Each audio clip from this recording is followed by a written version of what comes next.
Welcome to the live, everybody. Sorry for the technical difficulties. That's on me. It wasn't Brian's fault this time. It was mine. Somehow it's always Brian. We can go ahead and my fault. But they always blame me precisely because it's not my fault. That's the gag. That's the gag. We got to keep it going, man. But again, thank you everybody for joining today's live. And I'm excited to have, most of AutopStream here because the dialogue, the discourses that we see on social media, we're all here for Superman. Mm-hmm. And I, for one, am very pleased as an old Chris Reeves fan to see if this movie being receptive and received so well from younger audiences and everybody all around. Yeah, we have a few people that are being critical here and there, but I'm happy that everybody's talking about Superman. So I messaged you guys and said, you know what? Would you guys be down for just a Superman chat? And that's what we're going to do today, everybody. We're going to talk about every single Superman movie, including Justice League, BvS, and the Zack Snyder films, which I hold at a high regard. And we're gonna talk about that. So before we get that started, how's everybody doing? I'll start with Charles. How you doing, Charles? I feel like I'm late, but I'm fine otherwise. I'm sorry. Okay, I'm sorry. I feel like I've been stuck in the Phantom Zone for 15 minutes. So for those that don't beforehand, it was just me and Charles, and Rudy was off trying to fix his microphone, and he didn't let Brian in yet. So Brian's just in our little chat texting like, "Let me in, damn it!" Using that little square like General Zod, right? Like, yeah. And Cody, you get that reference now that you've seen the original movies. I would have gotten the reference beforehand, but yes. Now I can be part of the cool kids club. Phantom Zone was referenced in Man of Steel, so yes, it was. Well, I had seen even just if you're a Seth MacFarlane fan, he's joked about Superman and anything else in the 80s and 70s so many times. I've seen that little flat glass image. Oh, I thought Brian was going to say something. Okay. Sorry, well, I heard a kid screaming. Oh, okay. Well, so everyone's good. Again, I apologize for the tardiness. This was on me. This is my fault. And we'll just get right at it, right? Let's go ahead and get started. All right. So we're going to go ahead and get started first with the classic, the one that started it all, the Christopher Reeve 1978 films. I think you'll find it was Superman and the Mole Men that started it off. So. We're going to go in chronological order. We're just going to go ahead. Can I just say, Rudy, I did want to mention Superman and the Mole Men just because I think it's very relevant. Because what you have in Superman and the Mole Men is a story about a bunch of immigrants, these mole men, that come up from a place that, we don't know. They enter our world and the whole community decides that they're going to kill them, destroy them, get rid of them. And it's Superman who says, no, this isn't the way to go. We need to protect these guys. We need to understand these guys. And it's like that whole immigrant story that people are jumping on now and saying it's just this political thing. It's right there in 1951 in the first Superman movie. So just saying. Yep. Black and white woke bastards. Sons of bitches. Okay. Well, again, thanks for bringing that up. Yeah, definitely. And we're going to talk about that when I bring up the Kal-El, the Jor-El storyline that they did reveal in the new Superman movie this year. And again, spoilers, everybody. If you haven't seen any of the Superman films, again, just FYI, we're going to be talking about everything. But again, we're going to start off with the 1978 film with Superman. And I want to get Cody's thoughts because Cody, you hadn't seen this film. You just saw it last weekend, so I want to start with you. What are your thoughts on the 1978 Superman film? What the fuck is that? No, son of a bitch. I've been intimidated to watch these movies for a while because I hate being that wet blanket. I know how frustrated I get, even though I understand the perspective. Like if somebody watches like The Lost Boys for the first time and they're like, I don't really get it, it's weird, and I'm like, what the fuck? Like I hate being that guy. And so I've known for a long time that any of these Reeve movies, I'm probably going to be far past the expiration date of being able to get it. And I was pleasantly surprised. I got it. It was a movie that, of course, some of it is missed on me because I'm watching it for the first time in 2025. But what charmed me so much about it is you watch it and it so clearly like cut the template that so many other movies kind of followed, most notably the Raimi Spider-Man films, which I love. And so you watch the two Donner films and it's amazing how many plot points and how many elements of that are carried over into these movies that I grew up loving.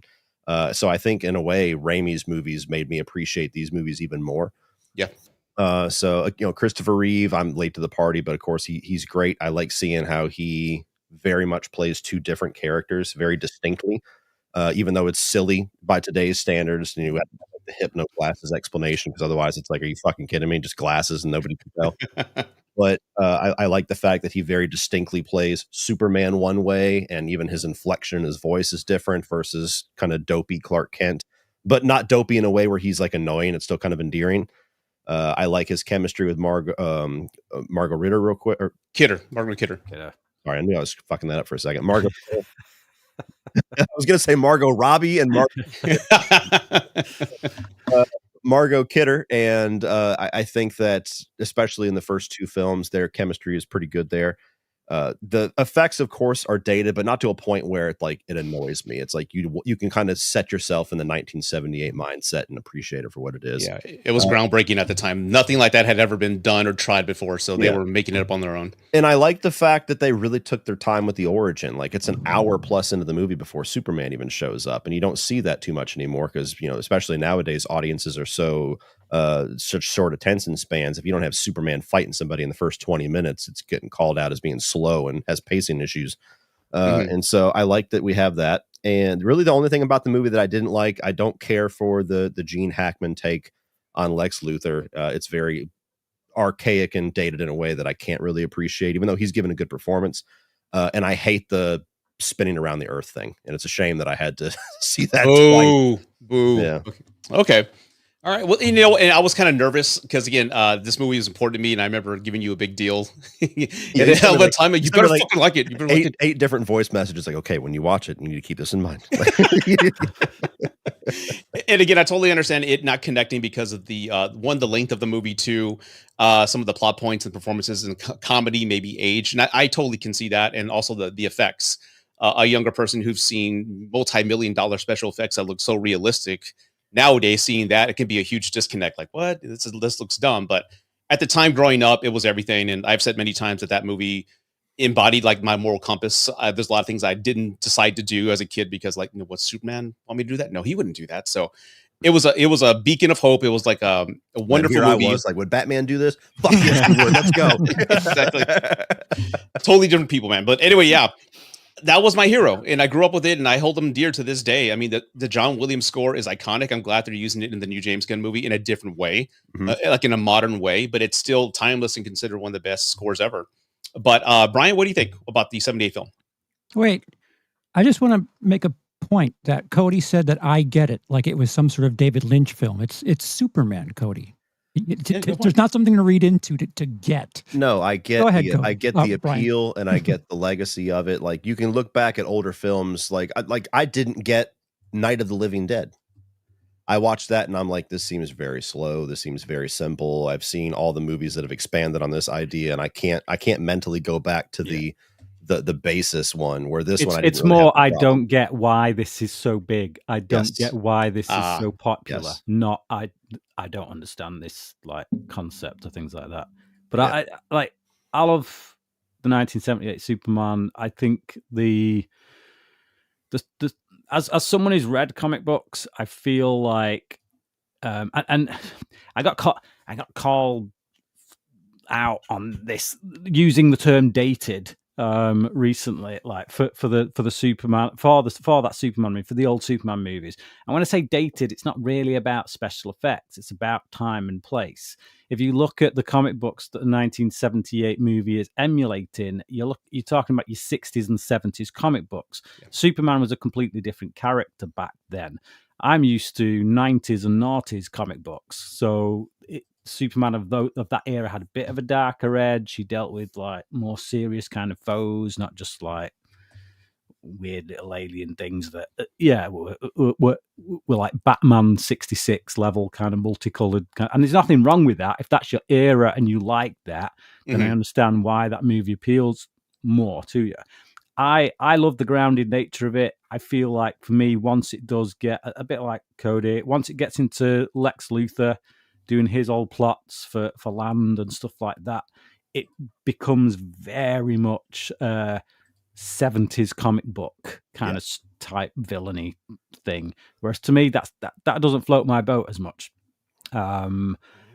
So yeah, that's why it's not quite up there for me in my ranking, which I just put out, but I still love it. I still love it for what it did. I still love it for the nostalgia. There are very few films that get me in nostalgia, but for some reason Superman is one. That's why I love Superman Returns so much, because it gives me the nostalgia of that, the Christopher Reeve, Richard Donner era, and yet puts a bit more of a darker spin on it, puts a bit more of a serious tone on it. Like even the Lex Luthor, it's obviously meant to be the same Lex Luthor that Gene Hackman played, but it's just more sinister just because of the way Kevin Spacey plays it. So I love it for what it did. I love it for how it was essentially the first comic book movie that took the subject matter seriously and said, actually, you know what, we can ground this in a reality that people can recognize, can buy into.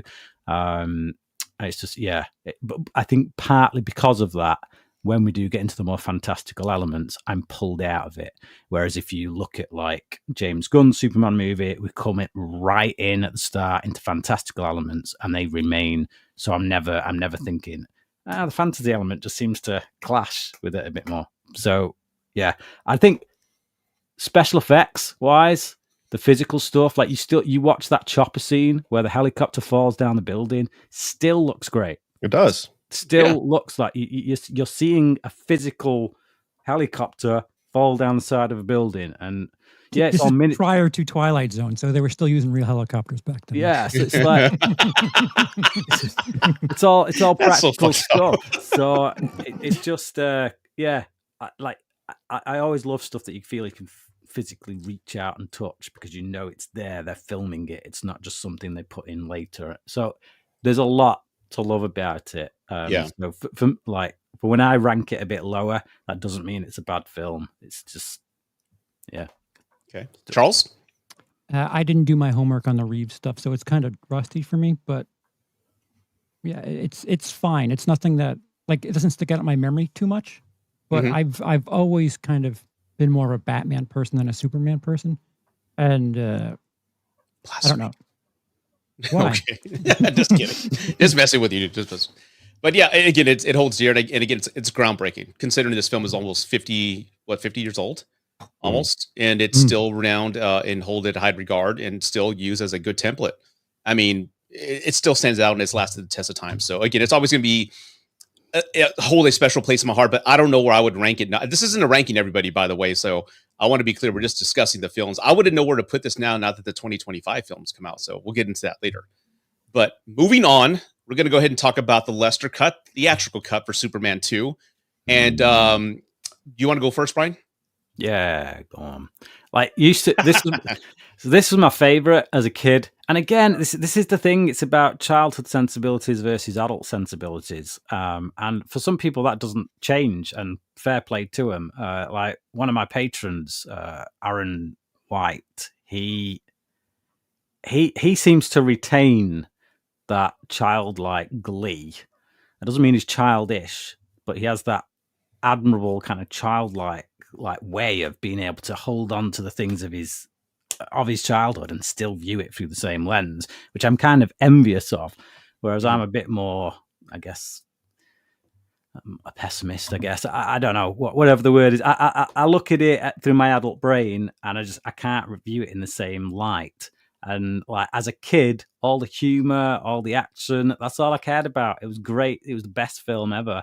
As an adult, I look at the filmmaking of it and I can clearly see two directors fighting for the voice to be heard. And it's just like, 1 minute the film is really grounded, quite serious. You're like, it's building for a tense match between Superman and these three villains.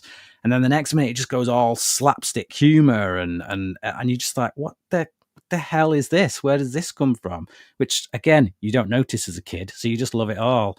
But when I watched it a couple of years back for my reviews, I was just like, oh, this is just every time the Richard Lester stuff comes into it, it just drags it down. Yeah. It's like half of the film is just taken up with this slapstick comedy that wasn't there in the first film. That's the thing. And it's like the promise of the threat that was set up for part two that began in the first film, because you see those three villains kind of being cast out into the Phantom Zone, and then you know that part two, because they were shot back to back, that's what part two is building to. So you go from the tone of the first one that suddenly shifts to a completely different tone. It doesn't really feel like a sequel to that movie as an adult. As a child, yeah, not as an adult. So it's as a kid, my 5-year-old self would have given it maybe even a 5 stars. Now it's 2.5. I can have fun with it, but I just know there's a better version out there. And for those who don't know, the Lester cut of what had happened behind the scenes, and this is kind of like everybody knows this back history, but the producers fired Richard Donner when he was 70% done, and the original Superman was supposed to end on a cliffhanger.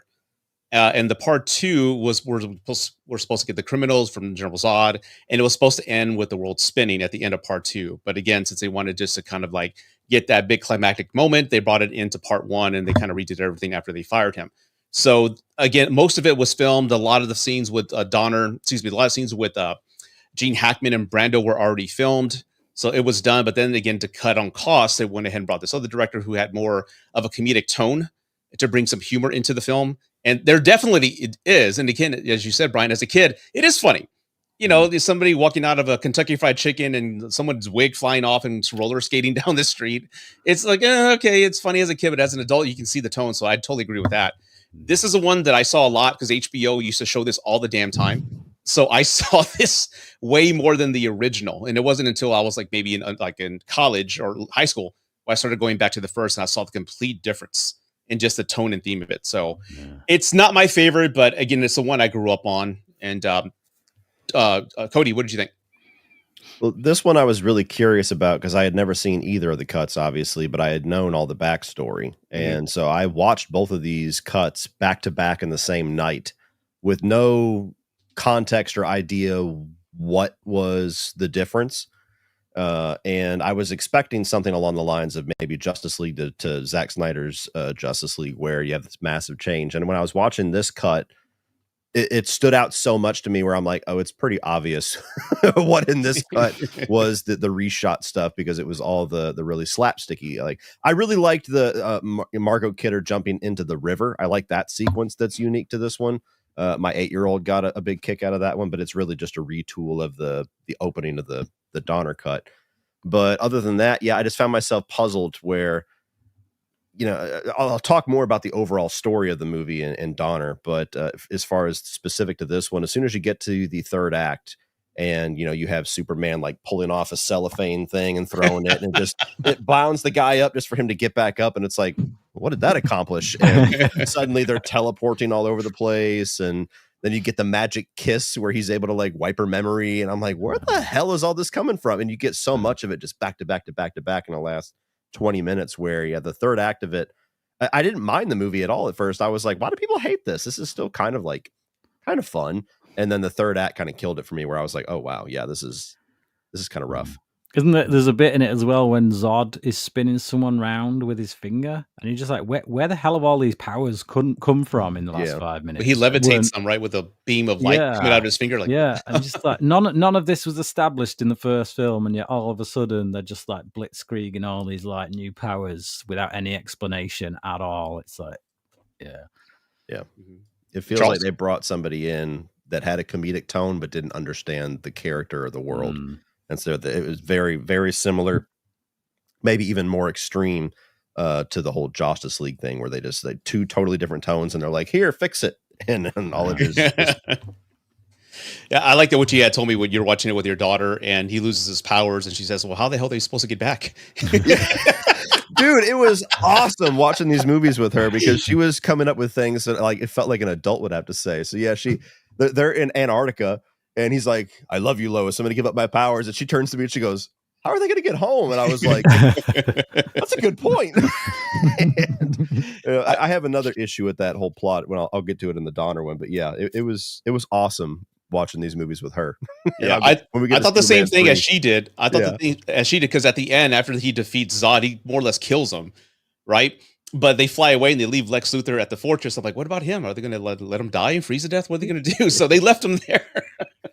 Yeah, one could assume that he comes back for him later. Just gives him a bit of time to stew, and maybe it's a Batman Begins thing where it's like, I don't have to save you. No, get this. There was the TV cut because you remember back in the old days they used to show movies on TV, but they added more scenes. There's a scene of the police and fire department showing up to the Fortress of Solitude to arrest Luthor. Well, so much for this secret location. Oh man, CP, did you have any? Are they on the the sequels? I'm really foggy. I guess my question, which might be a segue for you guys. When was the Donner cut first available for people to see? 2016. That late? 2006. Yeah. Okay. So I guess that segues us to. Thank you, Charles, for that horrible segue. The Donner cut. Okay, I'll start this one off. For me, I had heard about it, and I've always wanted it. I know, kind of like I have a thing for cuts. If you haven't caught on to that, I like certain directors' cuts. We call that self-harm, Rudy. Right? But there were all this talk with Donner saying, yeah, there was more to it. There was more Brando, and more scenes with Reeve and Brando. So I always had this curiosity when they started investing money into it. I think they found the old reels in a salt mine in Spain somewhere. I don't know where the hell it was at, but they found the reels. They did the best they could to refurbish it. And yes, I know there's a screen test that they use when Lois has a gun and she tries to call him out for being Superman. I know it kind of stands out. I know the effects, they try intentionally to age it to look like the old movies. They could have made it look better, but they didn't. They wanted to age it and look at it more appropriate. So I do like the battle sequences better. My favorite sequence is the beginning. You had mentioned, Cody, because of the Lester cut, they have the scene where she jumps into the Niagara Falls, but here she just jumps out of the Daily Planet. I think there's more of the Superman-like tone in that cut versus the other, in my opinion. And again, it is kind of like what they're going with the whole spinning the world all over again. But that was the original finale. That was the way both of these movies were supposed to end. So I get coming in as a new person seeing it. It's like, what the hell are they doing? But overall, I love the tone of it. That's not how the first movie was supposed to end. Yeah. It's like it's supposed to set up the idea in the first film that Clark, or Kal-El, you never use your powers to turn back time. That's a big no-no. And so that's not how the first movie would have ended. But then the second film, obviously, that's when he commits that sin of I'm gonna. It's forbidden to interfere with human history. Yeah. So it would have given it a bit more weight, him doing it in the second film. But yeah, because I think it, from Donner's part, it was kind of a screw you to the studio by fine, I'll use my ending for the second film for the first one. You can figure out the second one yourself. So he kind of screwed himself over in the long run because then he had to use it. Yeah. Cody? Yeah, I was pretty disappointed when I watched the Donner cut because I guess I didn't really understand how incomplete it still was. I preferred it to the Lester cut, but to me, I feel like they're both equally flawed in very different ways.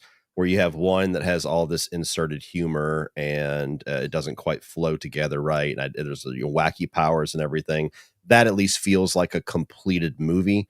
Where this one, very much you can tell, is something where we're kind of trying to staple a Frankenstein monster together. And again, it kind of lost me in the last 15 minutes where you get to the Fortress of Solitude, the same thing plays out where he tricks them into taking their powers away. And then it just kind of ends and he goes and whips around the world. And I just feel like the theme there, or the thing that they're going for there with the story of he has to give up his love for Lois to be the protector of Earth, because otherwise somebody like Zod can come in and wreck shit. I don't feel like it nails that with the silliness of that whole time travel thing. So that's where it kind of, I was expecting to love this one significantly more, and it was really just like a slight improvement. But what I do like the flow of the movie better. I like the tone of it a little bit better. I do like that thing at the beginning where she jumps out and hits, the fruit vendor or whatever, paired with where she shoots him and kind of outsmarts him into telling on himself. Where he's like, if Clark Kent was a real human being, you would have killed him. And she's like, actually, it's a blank, dumbass. You just told me you're Superman. That was pretty cool. I like that. But the thing that bugs me about this movie is that there's this really cool storyline here where he decides to give up his powers to be with Lois. that is just reverted to being like a quick little 10-minute detour in the movie when I feel like that's the story. You know, maybe they didn't want to do that because they wanted to have Superman action throughout the movie. But I feel like if you had in the first act of the film where he decides to be with Lois, she figures out who he is, and he gives up his powers. And then the rest of the movie, you know, Zod's setting up his arrival, and you get a whole second act of Clark trying to adjust to human life, getting his ass kicked and everything like that. And then eventually in the third act, he has to make the choice to go back. That's a compelling arc for me. But in this, it's like he has the scene with Jor-El in this cut, decides to give up his powers, goes off for lunch, gets his ass kicked, and he's like, fuck this, and goes right back to the Fortress of Solitude to get his powers back. Well, he got his ass kicked, and then the news came on showing Zod, so it was like two things at once. But I'm saying it's literally one scene, and like I wish we could have wrestled with that a little bit more. But yeah, I mean, it's I'm 100% confident if we got to see what Donner intended to make in its entirety, this would easily be like up there with the first film for me and would be easily better than the Lester cut. But as is, maybe my expectations were just set up wrong. I expected it to be this significant improvement, and I was equally frustrated with it for different reasons.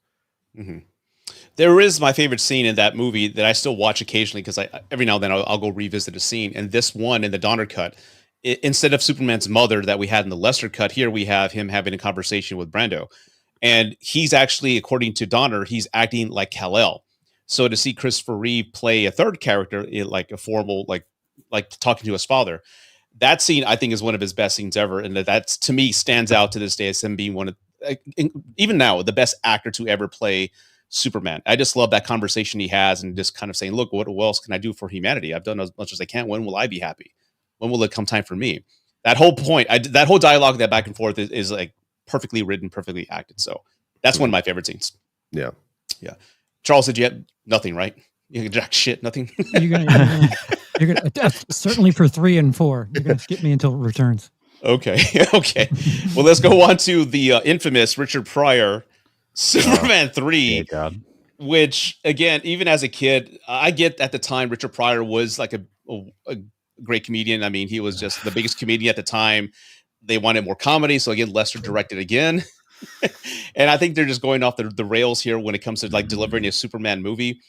I will give it this. It's one of the first movies I can think of that has computer hacking in a movie. And I know Brainiac was supposed to be the big computer at the end, but they wrote it off as Richard Pryor creating this big computer. It's a train wreck, but I do love the evil Superman fighting Clark Kent in that whole like junkyard segment. I do like that piece. I wish they would have explored more of it, but this film as a kid, yes, I enjoyed it. It scared the hell out of me. I always felt weird when Superman was about to make hard love to that one woman in that scene and you hear her moaning in the other room. You know how messed up that is to hear for a kid? It's messed up, man. But anyway, and then that whole woman turning into like a robot terrified me as a kid. Yeah, that was traumatic. That scared me as a kid. Man. That was freaky. But I don't know what the hell they're doing at this point. It was successful in the box office. It did make some money, but again, in the long run, looking back, it really hasn't aged well at all. So whoever wants to take this, go ahead, Cody. I'll segue in, and I'll let Riley, my 8-year-old, sum up this movie, because this is the other hilarious thing that she did. So she really enjoyed Superman 2. She watched both cuts with me, and then we watched Superman 3 the next night. And I don't even think we're 20 minutes into the movie, and they cut back to Richard Pryor like the 5th time, and she goes, "Why is he the main character?" And I just like with that level of energy, and I was like, if an 8-year-old is calling bullshit on that, you fucked up. Yeah, this one, like, here's the thing: if Richard Pryor was actually given something funny to do in the movie, I don't think we would be that upset about it. But Richard Pryor's hilarious, and in this movie, he's not at all. Everything that he's doing is like, did he even have a script, or did they just tell him like, do something funny? Every action. That's what it feels like in every single scene, where like I think he's one of the best stand-up comedian of all time, and I didn't even smirk at a single thing he did this whole movie. So every single time it cut back to him, it was like a movie being dragged by a fucking anchor. But I really liked everything with Superman. I liked everything with him kind of reconnecting with the girl from high school. Was it Lana? Lana Lang. Part of it's probably because I always had a crush on Annette O'Toole, but I just like the whole thing there. We got him having to go back and be the small town farm boy for most of the movie, and kind of has a little bit like a stepdad kind of vibe going on with this kid, and all that stuff I thought was really interesting. I got a lot of kicks out of evil Superman being a dick, where he's got the 5 o'clock shadow and he's drinking booze, and he goes blows out the torch at the fucking Olympics. That actually made me laugh, where they're like, we've carried this torch for 2,760 miles, and he's like just takes it out, fixing the Leaning Tower of Pisa, and the guy throws his fucking sculptures down and then puts it back at the end, and he throws them down again. That's stupid humor, but it kind of worked for me. But yeah, everything in that had to do with Richard Pryor, which unfortunately felt like it was about 55% of the movie, didn't work at all. Yeah, it's not a Superman movie. It's just a Richard Pryor movie with Superman in it. Yeah, it's not a fun watch, and it's you come off the back of those 2 cuts of Superman 2, and you know exactly who's directing this. It's like all the stuff that was shoehorned into the Lester cut is all that's just all it is here.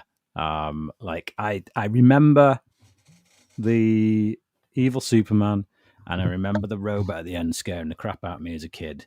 But they're literally the only 2 things that I take away from it that I have any fondness for. Everything else just bores the crap out of me, or just makes me roll my eyes at the lazy attempt at humor. Slapstick just isn't my thing. We know. Yeah. And they really screwed over Margot Kidder, because when they fired Donner, she was very vocal about how can you do that? He was loyal. So she was loyal to him. So what did they do? They write her out. In this movie, and let's take him back to Smallville. What's another love interest he's got? Lana, yeah, let's bring her in. So that's exactly what they did. And there are some great sequences. I do like the power plant sequence where there's like some chemicals, and if they reach a certain temperature, it's going to go like supernova, whatever. And he like super freezes the lake. That whole sequence as a kid, I remember that like, just like in the theater, just like everyone gasping, and him flying that big old frozen pellet over the power plant. And then you have the Marine Corporal from Aliens. Like, that guy's a miracle. So he was there too. So, should I even ask, Charles? Do you have anything for Superman? No, actually, hearing this, I think I have more memory of the 4th one than the 3rd one. I think I've seen the 3rd one the least. Okay. Oddly enough. All right. So let's go to the 4th one. You want to jump on that one? No. I just remember I'll start this one. Yeah, okay. Go ahead.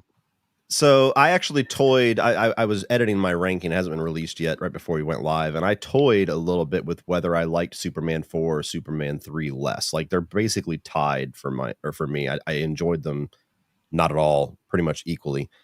Superman 4 felt like it was very much trying to gather some of the tone of the first 2 movies back. Yeah, and I think that they achieved that somewhat. But you can watch this movie and you can just tell that yet again it feels like they were given an abysmal budget for a movie that needed way more to realize what it was doing. And I think I read that they cut 40 minutes of stuff out of this film, and you can tell because there's so many scenes that just one scene ends and the next scene starts, and you're like, I thought Superman was sick, what's going on here? And there's so much that just doesn't have any connective tissue. There's so much plot that's so clearly missing, and the shame of it is that when you watch like some of the interviews and the behind the scenes, you can tell that like Christopher Reeve especially was very passionate about this one. Yeah. Where I don't know if he wrote the screenplay, but he at least came up with the story. It was his story. Yeah, he came up with the story. It was very much in response to politics at the time regarding Cold War and nuclear power and everything. And I think it's funny too to watch movies like this and like Rocky IV, like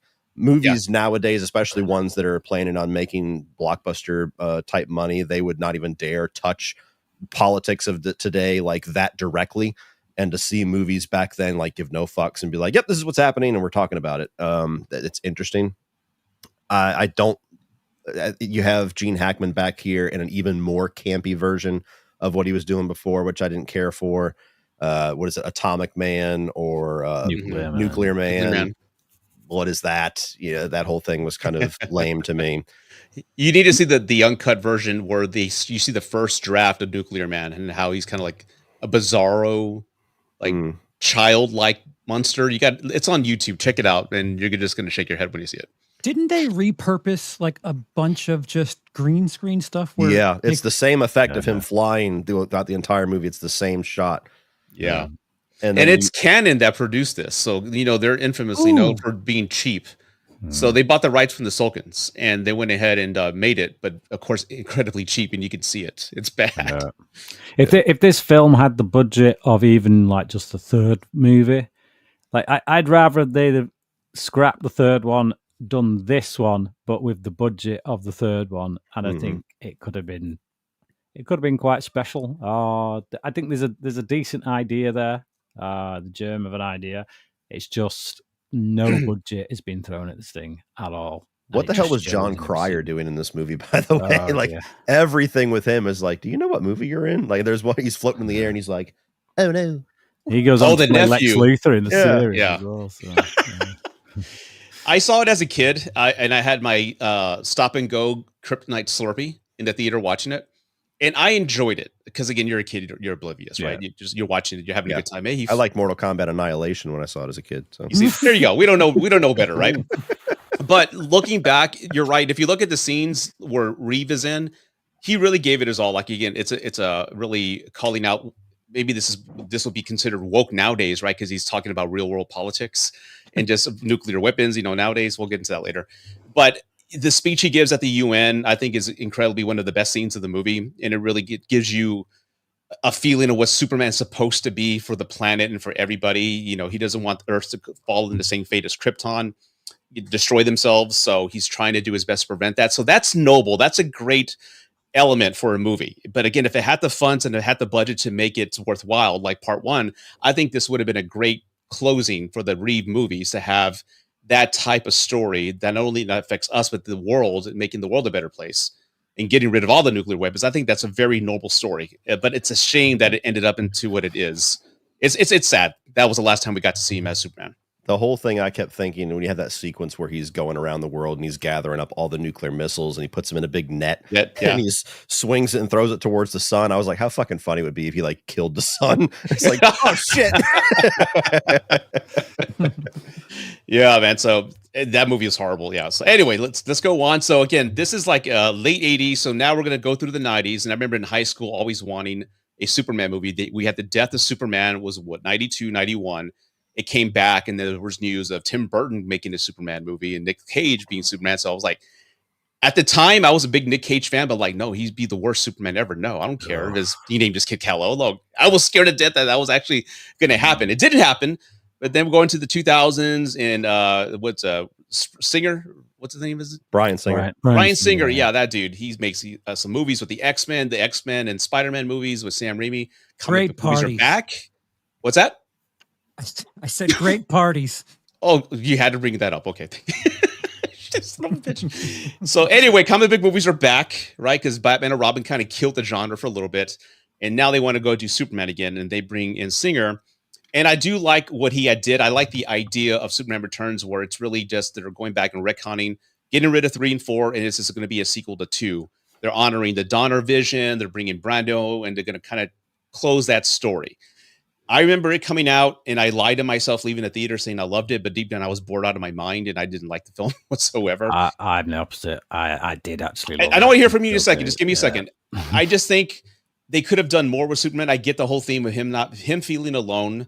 And I think if he had left that whole sequence, which he cut, because the backstory is Lex Luthor, to get rid of Superman, he put like some sort of like fake message into his Fortress of Solitude saying, hey, Krypton, there's some survivors there. So go find out, go save us. So that's why he left for 5 years. And he goes, and there's a whole sequence of him like discovering, looking through the ruins of Krypton, and he didn't find anybody. But again, Lex did that to get rid of him, to kind of get himself back to power. And then coming back, he felt like he was alone. So I think if they left that in the movie, that would have been more of like okay, I get where he's coming from. I get why he's so emo sad and, moping all the time. That kind of makes sense because he was just misled thinking that he had some survivors left. But again, there were some epic scenes. I can't really hold anything against Brandon Routh. I think he did a great job trying to fill in the shoes of Chris Reeve, which is like an unfair ask to do, to put any pressure on a young kid like that. To have him like, hey, we want you to be Reeve. And that's really hard to do. Kevin Spacey's a great Lex Luthor. I think there's horrible miscasting for I don't forget her name, but she played Lois Lane. I didn't like the chemistry between Kate her and Bosworth. Routh. Yeah, I didn't like chemistry whatsoever between them two. And again, it's a great art piece. Singer made the movie he wanted to make. Obviously, he had no studio interference. He was God at that time. All of his movies were hits, so I'm pretty sure the producers and executives didn't really give him a lot of feedback. So he made the exact film he wanted to make, and you can tell. But for me, it's just not really that strong. Yeah, I was actually intrigued to revisit this one a lot after I watched the first two movies, because I saw this back in 2000 and was it 7 when it came out, 2006. And I was not a Superman fan. I was not a Superman fan until Man of Steel, just to kind of get the context out there. So when I watched this, I didn't get it at all for understandable reasons, because I'm missing what it's paying homage to, what it's committing, what it's continuing. So I just thought it was kind of, a nothing burger. And I was pissed that he didn't do X-Men 3 to do this, because then what X-Men 3 turned out to be. I like X3. That's a fun movie. It's not as bad as everybody says. Get the fuck out of here. Anyway, Superman Returns. So I clicked to play on this one. And this movie's kind of fascinating to me. This movie's kind of fascinating to me because it's like a legacy sequel before that became all the rage. That's a lot of what we get nowadays. It's like, let's go back to the beloved movies, delete everything that people don't like online, and we'll just pick up from there. And this one did that, 2 decades before everybody was demanding that. And what's weird about it is I feel like it does a really good job at being what it's trying to be, which is a continuation of Superman 1 and 2 and the Donner era. But at the same time, it's like what it's trying to be did not fit with the time that it came out, where, we're right at that time where the X-Men movies had come out, the Spider-Man movies had come out. I think 2006 was around the time that Batman Begins came out. I don't know if it was before or after Superman Returns, but 2005. Okay, so before. So yeah, we're very much then in this era where it's like, oh, comic book movies are this grounded thing. We got to be tethered to reality somewhat, and they're somewhat taken serious now. And then you get Superman Returns that comes out that's trying very much to emulate, for the most part, 70s and 80s. And so you watch the movie and it's like you're torn between two different things, where it's really interesting to see them carry on the legacy and try to have that with a little bit of a modern sensibility. And at the same time, it feels so out of place within modern comic book filmmaking that it feels dated as a 2006 movie. But you take it on its own merits. I think Brandon Routh is good. I would say he's probably my least favorite of the Supermen, but not because he's bad, just because I think the other ones are better. I think that Kevin Spacey, I didn't have good memories of Kevin Spacey's Lex Luthor. And when I watched this, he might be my favorite, because I like the fact that he kind of held on to a little bit of the campiness of Gene Hackman, but he has that darker edge to him. Like that scene where he's kind of doing the James Bond monologue to Lois Lane about his plot. And he's like, go ahead, tell me what you're going to tell me. I know it's right on the tip of your tongue. Tell me. And she's about to say Superman will stop you. And she gets Sue out there and he goes, no, that scene. I was like, wrong. Oh, yeah, that's a good Lex Luthor. I like that. So I like him a lot in this movie. The whole storyline that they were very clearly setting up to pay off a little bit more later on with his son, I thought was interesting, because you had the same situation as Jor-El did to him, where now his son is going to be raised by a different man, a human man, because he can't stop what he's doing to be the protector of Earth, to be a father. I thought there was a lot of potential there. The problem with the movie is there's no action. There's the one sequence with the airplane, and then the rest of the movie is just focused on Lois Lane and how she's responding to him being back after 5 years. And it's so long and plotting about that even the third act, the payoff action sequence there is him floating an island into the air. Yeah. And so I like a lot what they're doing, but the movie's long and it's slow. And for a Superman movie, especially even in 2006, it's like, okay, can we punch something? Can we do something? And there's just not enough of it there. Go on, Brian. I like it. I don't really care. I don't have issues with the pacing, because I appreciated the fact that it was telling the story in a very old fashioned way. Like you say, we had all the X-Men stuff. We had the Spider-Man and Batman Begins and a few others in that time. I really appreciated going back, like I say, when I sat down and I watched it at the cinema, and those Richard Donner style credits came up, I was like, I'm in. And I just like to me, those original Donner movies are pretty slow. And it's like because he was. It was the character first, and like all the action stuff, and that second. And I agree. There could do with maybe another action sequence somewhere in the middle, but it doesn't deserve the degree of hate that it gets for that. Is it hated? I don't hate it. I just don't. I think it's just indifference. Yeah, I feel like a lot of people just I just that indifference. I guess I don't understand that indifference. When I had such feelings of nostalgia watching it, and I've revisited it many times, there's a lot of stuff in there to love. I love all the, like, I think the comedy stuff with, what's her face? Lex Luthor's woman. Parker Posey. Parker Posey. I think she's great in it. Just like it's like there's humor there that maybe Lester would have run with, but it's done in the right way. And I like the fact that we have this story where I mean I'm a fan of James Marsden anyway. I think he's a pretty underrated actor. I would agree with that. His character in the film, they could have had him in and just have him be a complete douchebag, which would be the typical Hollywood way to go, because you want Superman to get back with Lois Lane. So let's make this guy that she's hooked up with be a big douchebag, so that, you know, when they eventually get back together, you're cheering. But I'm actually kind of on this guy's side, because it's like he's not done anything to deserve like being pushed out or being treated in you know, he's looked after her. He's been a father to her child. And it's and at the end, like he helps save Superman. He gets him back out of the water with her and stuff. And it's just, and he's got no reason to do that. Like, when actually this guy's the biggest threat to his marriage, and you know, taking away the child that he's been the father to for so many years.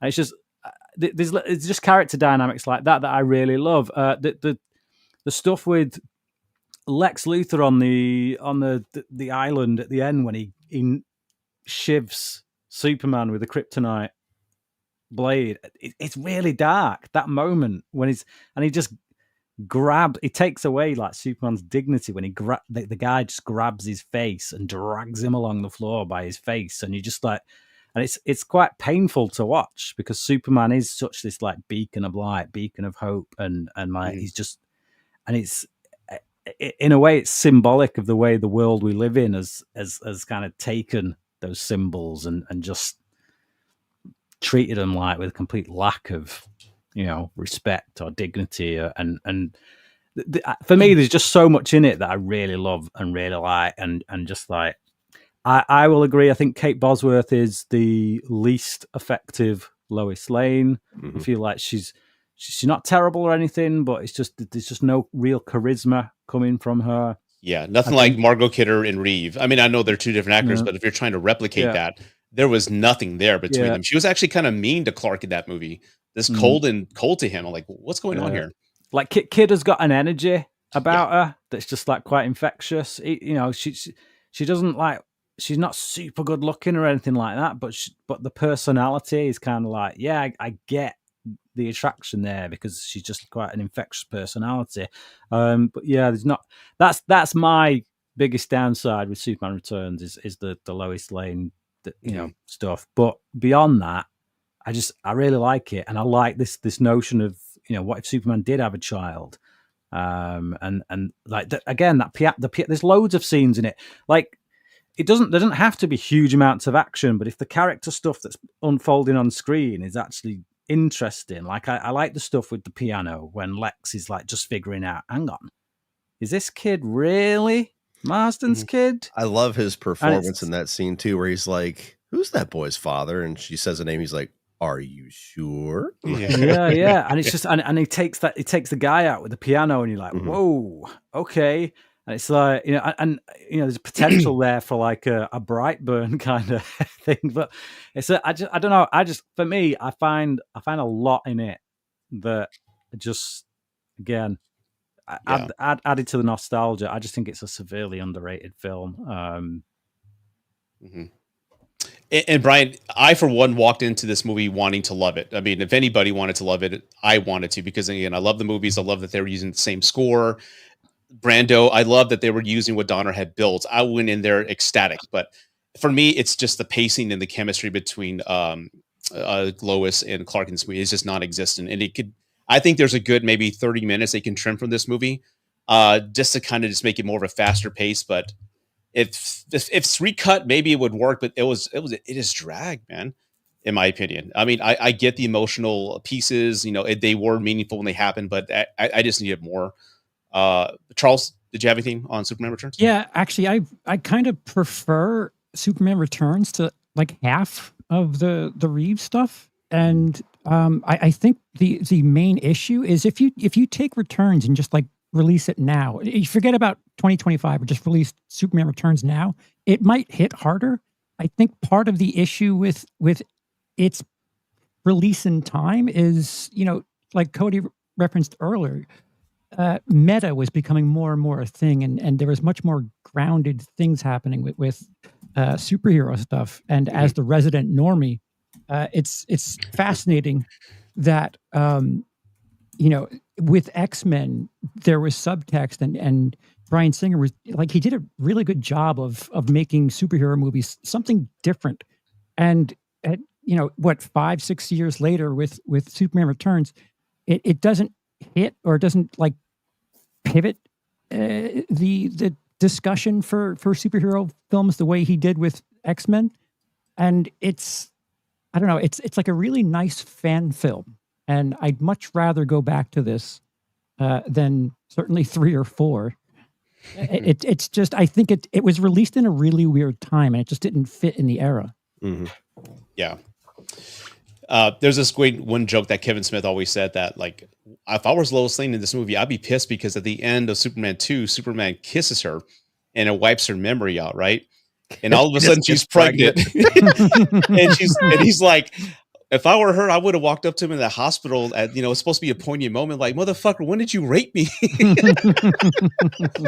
Because it's true. I mean, there's a huge plot point there, man. But isn't this supposed to be like, it's supposed to be to the Donner cut, though, isn't it? Yeah, it's supposed to be. Yeah, because again, she wiped her. Her memory's wiped at that point, so she has no idea who Superman is. I mean, in the Donner cut. Well, the Lester cut. Yeah, no, but that's what I'm saying. Isn't this like supposed to be a sequel to the Donner cut? In the Donner cut, it does the same thing. It just, instead of him kissing her, he wipes the memory of bringing it back before she'd even figured out who he is. Yeah. I think you could just connect the dots. She was this close to figuring it out before the movie started. So I think it's just a fate. Eventually, she's going to figure it out, and he's just going to roll with it. But it is a great bit, though. Warner Brothers loves their Rufalin superheroes. Yeah, Lois Lane carrying the next savior. Like, what the fuck? When did this happen? All right, and that brings us to Man of Steel. Now, this is a direct result to all the complaints of people saying it was boring. Superman didn't throw one punch. Too much action now. Too much action. So we need something. We need to grab audiences. Introduce Superman back to a new era. But again, what do we have before this happened? We have Batman. We have The Dark Knight, which was a $1 billion movie, and again, Nolan was involved. And the Warner Brothers approach at the time was, okay, the MCU has their thing. It's kiddie friendly. It's family friendly. We're over here in the grounded area. This is what works. This is what brought in $1 billion. So let's kind of go along and do that to Superman. And who's the best director at the time? Who's the best comic book director at the time? It's Zack Snyder with 300 and also The Watchmen, which were, received well. And also with Nolan producing as well. So again, completely different revision, a new vision of Man of Steel, a completely different take. And I loved it. I still love it. I think I called it a masterpiece many times, and I still will I'll die on that hill. It's a great movie. And I love the approach. I love the Zack Snyder feel about it. Like he's a god on Earth, the Messiah complex. The action was everything I wanted in a Superman film. He's fighting Zod. And again, Cody, you saw Superman 2. Things were destroyed, properties destroyed. I don't get the complaints. I get the complaint that he's not saving people, but again, he's not Superman yet. He was forced out of hiding, so he's doing the best he can with what he has. I love the film still. I love the score. Everything's epic. The revision. I think it's a great film still. But again, it did well box office wise. But again, it didn't really hold to grab the audiences, and that was the main complaint. It didn't feel like Superman. So who wants to take this next? I'll take this one. I think by this point audiences had been too marvelized. I think they'd come with a certain set of expectations as to what a comic book movie should be.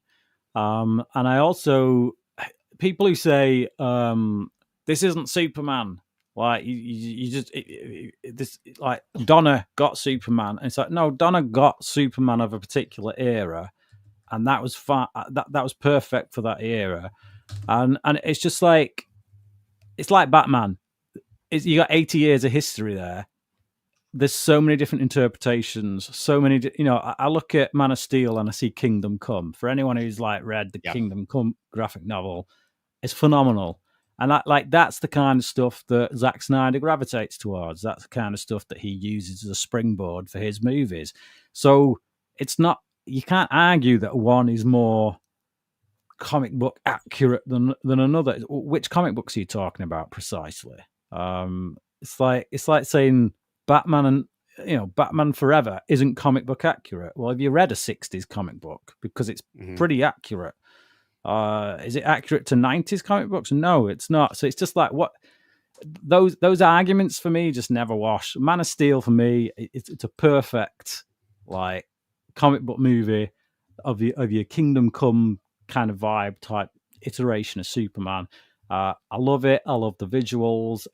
Like pretty much most of the criticism I hear about the film, there's answers for, but people just want to get super fanboy about it. And like, you're watching a sci-fi fantasy film about a man who can fly and shoot laser beams out of his eyes, and now you're getting into like the most stupid minutia, just so that you can win a battle about why you think the film's crap. It's like, hey, if it's not your flavor of Superman, fine, just say that. It's like people who just say Donna's my flavor, I prefer the more kind of 70s inspired version of Superman. I can respect that. That's great. But when you just like nitpicking the hell out of something just to try and win an argument, it's ridiculous. I love this particular flavor. I love it's got a bit of a darker edge. I think the action's great. I love the sci-fi, particularly the sci-fi element. Like when we start that opening 25 minutes on Krypton, That's love great. The world of Krypton. Yeah. Yes, I think the dildo spaceship thing does look a bit ridiculous. I laugh every time I see it. It's just why Snyder? Why did you have to choose that particular shape? Come on, you knew what that looked like. You knew what you were doing. Wrong choice. But beyond that, like everything else, I love. Perry White, easily my favorite Perry White with Lawrence Fishburne. Like just he doesn't get a right lot of screen time, but the screen time he gets, he's gold in it. Amy Adams in this one, I love her. I mean, it's one of my favorite actresses. I love her in this as Lois Lane. I think in the next two films, she's not as good in those, but I think she doesn't get given as much to do. Whereas this, I like her. I like her being the one who tracks down Superman's identity, who she's doing it through investigative reporting, and then she comes to that crossroads where it's like, now that I've found this stuff out, is my responsibility to kind of put it out there into the world, or to actually keep this guy's secret. Whereas like in previous iterations, it's like she might bumble across the secret, or like not quite get that. I like her character in this. I think it's great. A lot of Easter eggs in there for like proper comic book nerds. Just seeing that Bruce Wayne satellite and the Wayne Industries satellite and stuff like that, and the little kind of pointers to Lex Luthor and stuff. I love it. It's one that I gave 4 stars when I first saw it, and it's one of those films where with each viewing that I've seen, it just gets better. It just cements it in me that no, every time I see this, I have an absolute blast with it. I love it. Yeah. Cody. This is the movie that made me a Superman fan. up until this point, never cared for the character. As a kid, as a teenager, as a 20-year-old, like Superman was always just too powerful to me, and there was nothing compelling there. I was always drawn to more the broken characters like Batman, Wolverine, even like some iterations of Spider-Man. And so this movie came out, and it looked good. I remember seeing the trailer when I was, it was around the time that Iron Man 3 was coming out. So I think it might have been The Purge that I was going to see and saw the trailer. And it looked very different. It looked kind of, epic in nature. And when I finally did watch it, I didn't go to theaters to see it. I watched it at home. It was the first time I saw a version of Superman that was compelling to me. And to me, the more grounded take here, the little edgier take, how would the actual real world react to an all-powerful alien that shows up? It wouldn't all be sunshine or rainbows and flowers thrown at him. Like, there was something about that I really liked. And, the action's great. I love Henry Cavill's take on the character. I love the fact they take their time with the origin. Could I just point? Sorry, I forgot to mention. I'd be remiss if I didn't mention it, because everyone always bangs on about John Williams, but for me, Hans Zimmer's score, it's one of my top 5 movie scores of all time. I know it's not as instantly recognizable, like memorable as those bars from John Williams, but every time I listen to the Hans Zimmer score, I just love goosebumps. It. Absolutely love it. Just I prefer the Zimmer score over the Williams score personally, but it's great. And then you have, the whole third act battle with Zod, I think, is very exciting. And the fact that he's fighting 3 different Kryptonians the first time that he has to fight anybody, like, I think it's damn near a perfect movie. Like, for me, it's one of those comic book masterpieces. And much like what Brian said, when people say that this is not their style, that's fine. But that's such a rare way that people articulate it. So often, the specific things that people call out about this movie drive me nuts. There's a lot of times where people can say this, I don't like this for this reason. It's easily kind of, okay, whatever, I get it. But then there's times where they fixate on certain details or certain scenes that just, it really boggles my mind why that's an issue, or the amount of people that think it's an issue. So you have like the 2 big ones in this one. You have the third act destruction. It's like, that's not Superman. He wouldn't allow all this to happen. And I'm like, what do you think would happen if 4 flying gods are inside of a metropolis? Like, shit's going to get broke. He's one man. He's not going to be able to save everybody. And I actually think it's hokey. Like, it's one of the few things that you can call it a nitpick, that I nitpicked about the new film. It felt like a response that while all this destruction is happening, make sure you have a shot of Superman going off and saving a squirrel really quick. And it's like, so when he flies away to save that squirrel, how many people are getting crushed over here? He stopped one building from falling. Well, there were 17 others that fell right before that. So what does that matter? Like, I just don't understand the logic of that the third act is ridiculous because destruction happens. Destruction happens in every single one of these comic book films. Why is it an issue with this one? Yeah, and that came out in 2013. The Avengers came out in 2012, and half of New York was destroyed. Exactly. And no one could bitch and complain then, but they did with Superman. I remember being really pissed off about that. Exactly. Yeah. And then the other one that even more so frustrates me, because I feel like it's such a profound moment in the movie that Killing Zod. That's one of them. That's one of them. Killing Zod, again. What other choice did he have? I think that's a very interesting piece of his character arc, where he doesn't want to do it. Now he has to, and you see him immediately wrestle with it. Yeah. But no, for me, it's when Pa Kent dies, where you have the tornado sequence that everybody says is ridiculous. Well, not everybody, but a lot of people say it's ridiculous. Many to me, do. It's such a profound moment where you have a father love his son and believes so strongly in his son's purpose to save this world. Yeah. There's witnesses right there. There's witnesses. The whole point is he spent his whole life protecting his son's secret. And if his son does his thing, goes and saves him right there and then, witnesses, press, that's it. It's out. Everything he's spent his whole life protecting is just out there.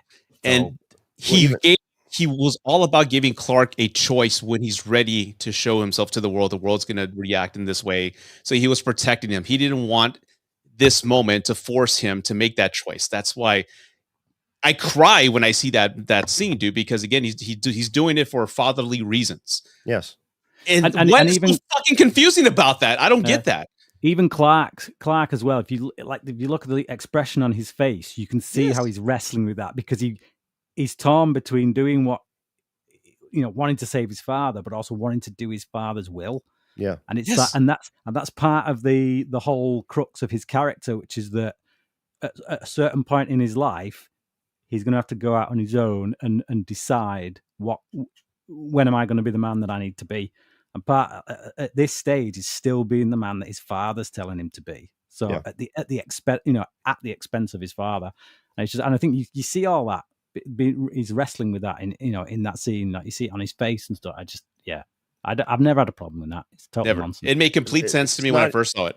It goes beyond not having a problem with it. I think it's one of the standout pieces of the movie, and that's why it drives me nuts. Like the way that it gets represented so much. Like, that's a choice to let him just kill his father. Who cares? Like, like he doesn't even care about Pa Kent. And I'm like, how do you get that from that fucking scene? It's crushed. He's crushed by that. Even with the thing he saves the kids in the school bus, and he's having that talk with his dad. And he's like, what am I supposed to do? Let him die? And he's like, I don't know, maybe. And like just that way that scene plays the whole thing out, where it's like, you're meant to do this. You're meant to be the symbol of good. You're meant to save humanity. But if you reveal yourself too early, humanity's not going to be ready for it. Yeah. And you see that in Batman v Superman, because he's forced to reveal himself with Zod, and maybe even that's too soon. Like the whole theme, the whole rule of this Zack Snyder take is that. So if you don't get that, then I guess I understand why you don't get his take at all. But that's one sequence to me. Like I get, again, going back to 31 on 31, father-son stuff, very strong for me. And that's a sequence that I think it's the most profound sequence in the movie. And it drives me nuts seeing it get represented the way that it does by so many different people. The scene with the school bus as well is like people moan that Pa Kent is saying, oh, you should let the kids die. And he's not saying you should let the kids die. You see him kind of like, he says it, and then even in his face and the way he says it, you can tell he doesn't believe it. It's just like, he doesn't know. That's the point. It's like, Clark, I don't know how to direct you in this. Like, Thank you. It's like, he says like, so I should have just let them die. And he's go, maybe. And then he goes, I don't know. And it's like, he doesn't know. That's the point. It's like, this is uncharted territory. And he's like, he's wrestling with it. And all he cares about is his son. And you say stupid crap to your kids at times because they matter more to you than the other things around them, their friends that, like, it's like, yeah, maybe you should have just left your friend to go off and do that thing that got you in trouble because, like, I care about you. You're my son. It's like, it's just, he doesn't want them to let that school bus of kids die. He's spitballing because he's like, yeah. And it's a rule of life that sometimes doing the right thing isn't doing the right thing. We see, like, I really like 2025. We're going to get there, but there's certain things in that movie that it's going to piss me off if the same people that hold all this disdain for Man of Steel don't equally call that out in 2025, because 2025 has just as much, if not more, destruction in Metropolis. Yeah. It has certain things like that. There's a whole theme in that movie about how you stepped in to save these people in this one country, and now it's caused all this chaos. So doing the right thing wasn't the right thing. It's literally the same fucking theme. But for whatever reason, the way that it's represented here, certain people just always scoff at it and characterize it in a way that just, it baffles me. But I feel like here it's shown in the frustrations of the characters and the way they speak to each other, in the way that people in real life speak to each other. Whereas in the new one, it's kind of all spelled out to you in like nice little political talking points. And that's not a diss on the film. I really love it. I enjoyed it quite a lot. But it is more of a, we've got to spell out all the different sides through the dialogue just so that everybody knows that where we're coming from. And it's like, okay. But I prefer the more realism of the way in which they interact with each other, talking about these issues, where it's like, you know what? I haven't got a bloody clue because I'm making this crap up as I go along. I'm just trying to bring you up. I'm just trying to protect you. Yeah. As a father, and again, these movies are all about being grounded in reality. And what if Superman showed up in our world today? Think about it as a father, right? Like, what would you say when your kid has these type of powers? Like, should I help them? Like, I don't know, maybe. Like, I totally love what you said, Brian, because it's true. And I think that's the disconnect that people have. And I think they were too MCU'd. I'm going to call it the MCU. They were too familiar about a certain way of storytelling. And then you have a completely opposite grounded storytelling approach with a character that's renowned and loved for being a certain way. I think that's why it just got so much backlash, and it's bothered me to this day, all the hate that it's gotten, and it's just unjust and just nitpicking. when no film is, perfect in that sense. And I know we skipped over you, Charles. Did you have anything on Man of Steel? Really quick, just until we lose this track of this in the chat. I'm sorry, Charles.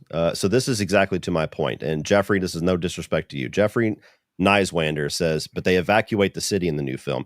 That's what I'm talking about when I say that this new film is going to get easily forgiven for things that people have harped on for a decade. So because somebody says evacuate the city, obviously it's plausible the entire metropolis city just evacuates in seconds safely. Everybody's out of it, even though the fucking thing's getting ripped in half. Like that. But that's not Superman who's done it, is it? Like in Man of Steel, people are say this isn't Superman. He would make sure. Well, in this one, he didn't. Like in this one, it's the people who've had to make the choice to get the hell out of there. If they hadn't have made the choice to get the hell out of there, then Superman would be breaking all their crap in their faces. It's like, it's no different. I don't understand this comment here. That doesn't make no sense to me whatsoever. I don't either. Yeah, it's at least addressed, though. It was put into. I'm just not going to agree with Jeffrey at all. Yeah. So it's fine. How did Charles, that not need to be in there? That's all. Charles, go ahead. Go ahead, Charles. Go ahead. I sat nice and quiet for all of the Reeves ones, and you guys run amok here. Okay. No, I think part of No, what I'm kidding. I'm kidding. I think part of the allure for me is the fact that Superman is pretty flawless as far as physical attributes are concerned, but all of his struggle, all of his conflict is emotional. Yeah, and that's something that yes, thank you. I'll be here all week. And something that I kind of really got a kick out of, and I don't, again, this is no comic experience, no experience whatsoever. I'm the normie in the group. When he's young and in school and they show you like how he hears everything, just a nice little touch for me, like, oh wow, he's really going through it. This is what it's like to be awesome. Just a little 2-second thing, but it was just a really nice touch. Yeah, and that's my thing with the Zod stuff as well. Is like you've got this guy who's literally untouchable. He's like super overpowered. It's like what's the threat really? You have to introduce something in the film that puts him in a bind, that puts him in a no-win situation, and that's what they do here, and that kind of tests the limits of what a superhero can really be. Of what Superman can really be. It's like he's got to choose between his own culture, that his Kryptonian culture, or the humans he's now spent his whole life with, and he makes the choice. He chooses the humans, and people all spit the dummies out and say, "Oh, Superman doesn't kill." Well, I can show you about 5 different comic books where he has done. So, it's the same thing when they say Batman never kills. It's like, have you seen any of the Michael Keaton movies? Yeah. Anyway. You show some dynamite in a clown's pants and then kick them over in a sewer. Even in the comic books, back in the day, he dropped someone. Like back in the original Bob Kane run, he dropped someone off a plane and just literally comes out with a line. It's like, oh, well, it's better off that way. Batman. Well, you know what? It makes me happy that we all in agreement that we all love MOS, Man of Steel. And I think we can all kind of agree that it kind of got an unfair shake. I mean, as far as reception, I mean, it felt like so many people were just trying to hate it just for hating it, and I'm glad it's still being discussed and it's still renowned as a great film. So that's good. I'm glad we're all in agreement here. I think it would have gotten even more of love over time if we had gotten a proper Man of Steel 2, and things didn't go the way that I'm sure we're going to get into here in a minute. Yeah, and that takes us to BvS, which.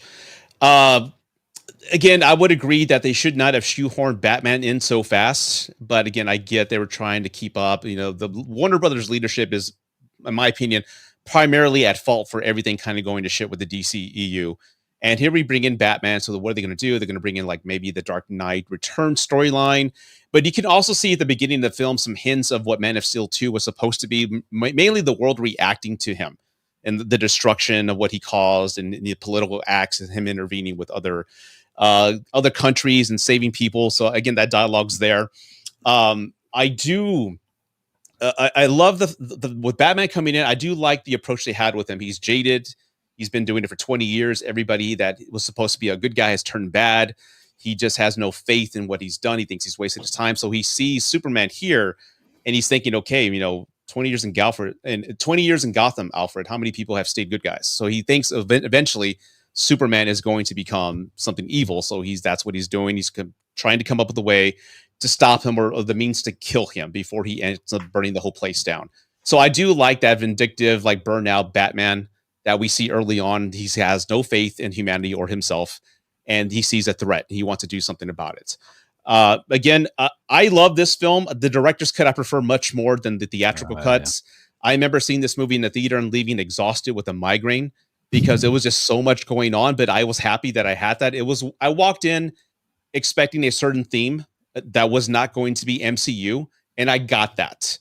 I think it was a little too much with Doomsday at the end and the death and all these other items. And, all that did pay off with the Zack Snyder's Justice League, and we'll talk about that later. But I think it was just too much of the grounded reality, the dark themes for a summer movie. And I think it just didn't connect with audiences. It did with me, but for the mainstream audiences, no, it did not. But who wants to go next? It's a very frustrating movie for me. I don't even really acknowledge the theatrical cut. Like the Ultimate Edition is the only version of this movie to me. It's a lighter version of the Zack Snyder Justice League situation where they cut 30 minutes out of the movie and it makes the plot nonsensical. But I mean, just even the best cut of this film, like I love Ben Affleck's Batman. Yes, I'm all over the moon about Matt Reeves' movie, but Ben Affleck's Batman is my favorite on-screen portrayal of the character. I just love the neck breaker, like brawler size that he has. That warehouse sequence is the best Batman sequence we've ever gotten, in my opinion, as far as fight sequences. I do like some of the expansion of the themes of the Man of Steel, where how the world is going to react to the arrival of Superman, and very much you have Split and all that stuff is interesting. There's some really great visuals in this movie. Like, for all of Zack Snyder's faults, he's never made a movie that doesn't look gorgeous. And there's multiple points in this that literally looks like you just opened up a cell of a graphic novel. And so I love that about him. The issue with the film, it's very ambitious, and I respect that about it. And I think that there is a version of this. In fact, I think that 2025 Superman is kind of a version of this, where you try to jumpstart a universe without having to go through all the origins, without having to have all the different separate movies, and without doing all of the groundwork. If you just make a really good, tight story, we can get there. But this movie crumbles underneath its ambition because there's just so much shit going on. You have to introduce Batman and Gotham. You have to continue off the story of Man of Steel. You have to introduce Lex Luthor and his plot going on. You have to introduce Wonder Woman. You have to introduce all the rest of the Justice League. You have to have the death of Superman storyline. You have to have Batman and Superman go at each other, fight each other, resolve, and then fight with each other. Like, there's so much shit going on that even the 3-hour cut, you're like, yeah. And there's so many dark, deep themes in the movie that it is kind of a taxing experience just on a storytelling level. So I like the movie a lot.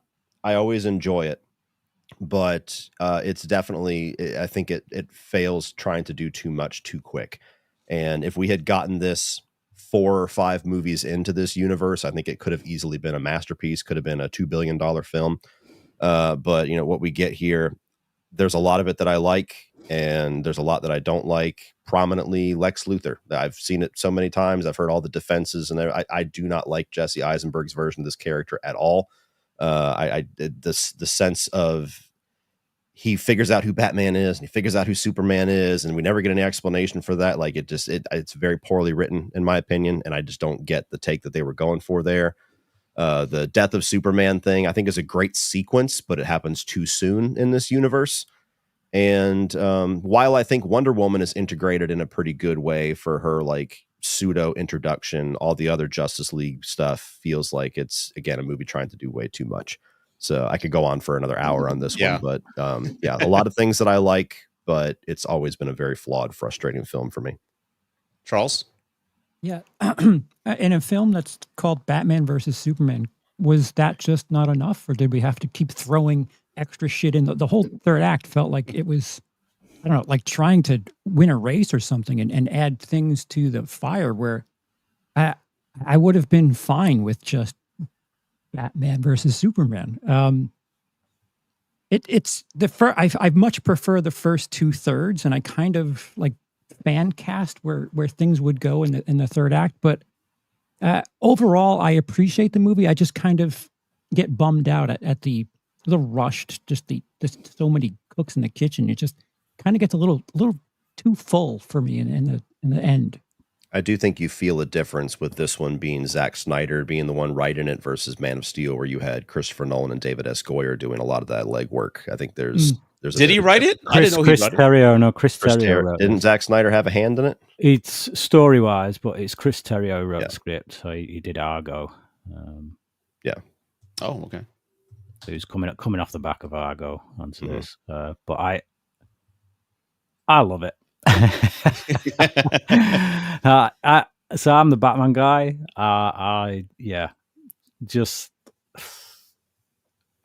this to me is, I understand the criticisms that Cody's pointed out with like too much, just too much. But as an absolute comic book nerd who loves Batman to death, this is Dark Knight Returns version of Batman. Boom, stuck in, up against a Kingdom Come version of Batman, and it's like, yeah, okay, I'm in, I'm all in. I love it. I love the way it's shot. I think the images are absolutely beautiful. I think the action is phenomenal. I like the fact that the story is just like going so many places, and I just maybe get rid of Doomsday and just have Superman going off to deal with Lex and Batman going off to deal with the warehouse fight, and then boom, they've saved the day. But it doesn't offend me in any way. I'm just like, okay, cool. Gives Wonder Woman, gives us a chance to see Wonder Woman. Like, but if you don't put Doomsday in there, you don't need to put Wonder Woman in there either. Yeah, I know, but I really loved Wonder Woman in this. Like, just watching it, I was just like, Gal Gadot's phenomenal as Wonder Woman. This is kind of a tangent, but there's a sequence in this movie that drives me fucking nuts that I never hear anybody call out, but every time I talk about the movie, I have to bring it up. So there's this whole back and forth with Lois Lane and this fucking kryptonite spear, where you have the Doomsday fight going on, and she had the spear gets dropped over where Batman dropped it. Yeah. She runs over and grabs it, and she looks around and she sees this building that's capsized with a bunch of water, and she runs over and she throws the spear in the water, and then she sits there and she watches the Doomsday fight.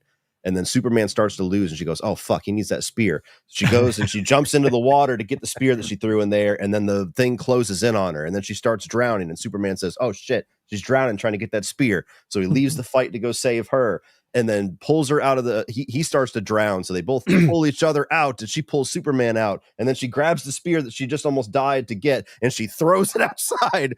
It goes back and forth like 6 different times. I'm like, fuck. There's one sequence in here that gives me goosebumps every single time I watch it. It's the beginning where Bruce Wayne flies in the beginning of the movie, and you see the end of Man of Steel. The fight's going on, right? And he's trying to race to his building. And it's a great Bruce Wayne moment where he's the traffic stop. He gets out of his car. He sees his building coming down, and you see a shot of Bruce Wayne running down the street toward the smoke of the building. That scene always gets me. It's a fucking heroic, man. That's like running into the building, collapsing to go save people. That is an awesome scene. It's an amazing heroic, shot, but it's also quite psychopathic. It kind of tells you who this guy is, because he's like, everyone's running away from it. He's running toward it. That's so fucking cool, dude. I love that shot. It's an amazing shot. I've always found it to be a little ridiculous, though, that his people are just hanging out, continuing to work while this shit's going on. And he's like, "What are you guys doing? You got to get out of that building." And they're like, "Oh, fuck, we still got like 17 copies to make." And you got Superman and Zod flying past the windows and shit, and they're stamping forms. Okay, before we go on to the next movie, what are your thoughts on the Martha scene? I love the idea of what they're going for. I never liked the execution of it. I don't know if it's Henry Cavill's performance. I don't know what it is, but there's a genius in figuring out that they both have the same mother name, and that being the moment that Bruce Wayne sees the humanity in him. Yeah, the execution of it, I've never thought worked. But I feel, I mean, this is probably just me, but like I always felt that, and particularly with the Ultimate Cut, because you've got like Clark doing a lot of like background work on Batman. He knows that Batman is Bruce Wayne because he's got the X-ray vision, and it's like, so he's going to dig dirt on Bruce Wayne. He's going to find out that, oh crap, yeah, it's his mum's name is the same as my mum's name, and that's his human touchstone. And I feel like that fight at the end, it's the juxtaposition of the smartest guy in the room who shouldn't be the physical threat, takes down the guy who is the physical threat, but then moments later, the guy who should be the physical threat actually uses his wits to connect to Bruce Wayne to get through the armor. He doesn't say save my mom, he says save Martha, and like it's just, I feel like that it's probably not handled in the best way, but I feel like that's what should be happening there, is that like Smarts takes down Brawn takes down Smarts, but like in a kind of the ones who should have it done. What they're going for is brilliant. I just don't like the way that they actually decided to do it. I think all that gets lost in the execution of it. Charles, anything? No, I started it. Oh, I'll ask about the Save Martha, like the scene. Like, what do you think about that scene? It's a little convenient. I realize I'm at a very strong fan group, so I'm just gonna. It could have been done better, is the most polite way I'll put it. Okay. Why did you say that name? It's his mother's name. You know what? And I saw it in the theater, and I think the theater reaction while he said that, it kind of ruined the moment for me, because when he said "Save Martha," the theater went. Yeah. They just reacted and started laughing at this moment. And you know, moments in movies can be killed by how people, what they say during it. I think the execution merits that response because it is very silly. I don't know if it's Henry Cavill's fault. I don't know if it's the way that he was directed, but just like save Martha, like there's just something goofy in it. This is one of those.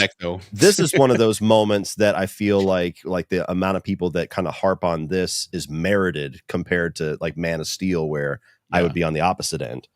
Yeah, I do like what the scene does though to Batman, because Batman again has lost all sense of seeing this guy as a human being. You know, like he keeps saying man is brave, you know, you're nothing, right?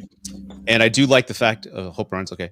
And I do like the fact that him hearing that that's his mother's name kind of makes him realize, there's a whole like montage sequence that it kind of spells it out for you, that, oh my God, I've become what killed my parents. I've become complete opposite of what I was supposed to be. Oh, and I figured out who I am. So him killing a guy kind of brought him back home to what his mother and his mother died and such. So I do like that moment, and it brings Batman back to focus on what he's supposed to be versus what he became. That's just me. But anyway, I think you could have done it to where you didn't have to have them say it to one another, where they could have found out that like Martha is the name is shared without them two saying it to one another. Like if you have, I don't know. I think there are 4 or 5 other ways you could have achieved that without doing what they did. Yeah. All right. Well, this takes us to Justice League, right? And we all know the backstory behind this. Zack Snyder had already began filming the movie, just like Donner. Most of it was already done. He suffered a family tragedy where he had to leave the set, obviously, because again, who can really work under those conditions, especially what had happened. So he left, and that's when Josh Whedon came in and thinking he was just going to finish the film. No, they just fucking restructured it and made a fucking turd. And they made more humor. They wanted him, because he directed the Avengers, to make it more Avengery. Put some jokes in there. Yeah, despite spending like fucking $50-70 million in reshoots, it doesn't matter. We want more jokes in there. We want that Marvel crowd. And they went ahead and made this Frankenstein of a shit turd in this movie. I remember leaving the movie smiling, but again, just like Superman Returns, I was just lying to myself that I had liked it. And I didn't like it whatsoever. I did like hearing the Superman theme back again, but if hearing the John Williams score in this movie felt so off. Like, what the fuck are we doing? I mean, didn't we just establish it with Hans Zimmer? It just felt too much of a sharp turn. A completely different vision, completely different tone. And I hated the fuck out of it after the second watch, man. But again, that's all I got to say about this piece of shit. And who wants to go next? I don't know. I'll go next, just because, let's face it, my history with this film is infamous. Why is that? Because I gave it a 5-star review when it came out. 5 out of what? 5. 5. Brian! Dude. It was an 5 out of ongoing, what? it was ongoing. It was an ongoing joke in our group for at least 4 years. For every time Brian would start ranting on something and get a point, we would just put like a GIF of Justice League on there. Just, whatever you said is like, and so yeah, we're gonna make everybody a has. Oh God! Everybody has that one film that is like, that What's Yeah. mine? this is mine. Okay. So I can't stress how much of a DC fanboy I was, and how much am okay, and it's just like for me, this was my Avengers, man. This was like I wanted to see these guys together in a movie, and it's just like, and I went into it, and it's that again. It's that fanboy enthusiasm that gets the best of you, and all the little scenes that are still actually pretty entertaining. That you kind of rather than just being like a level 4, you double it because you're like, nope, that's what I want to see. That's what I want to see. And that's the excitement I had seeing the Flash and everybody on screen. Yeah. So I get that excitement. Yeah. And then and you go into it and you come out and then you start hearing all the criticisms and you're like, what? You watched a different film to me. So then you go back and you watch it and you go, oh shit. All right. What the hell was I smoking? I put up a 5-star review. So so then you got to live with that for the rest of your life. But it's just like Don't forget. So I watched it like the third time after hearing all the criticisms, and I'm like, no, man, no, I still like it, but yeah, they're kind of right. There's a lot that's a real problem with this. So then it kind of went down to like it's a 3.5. It's still entertaining, whatever.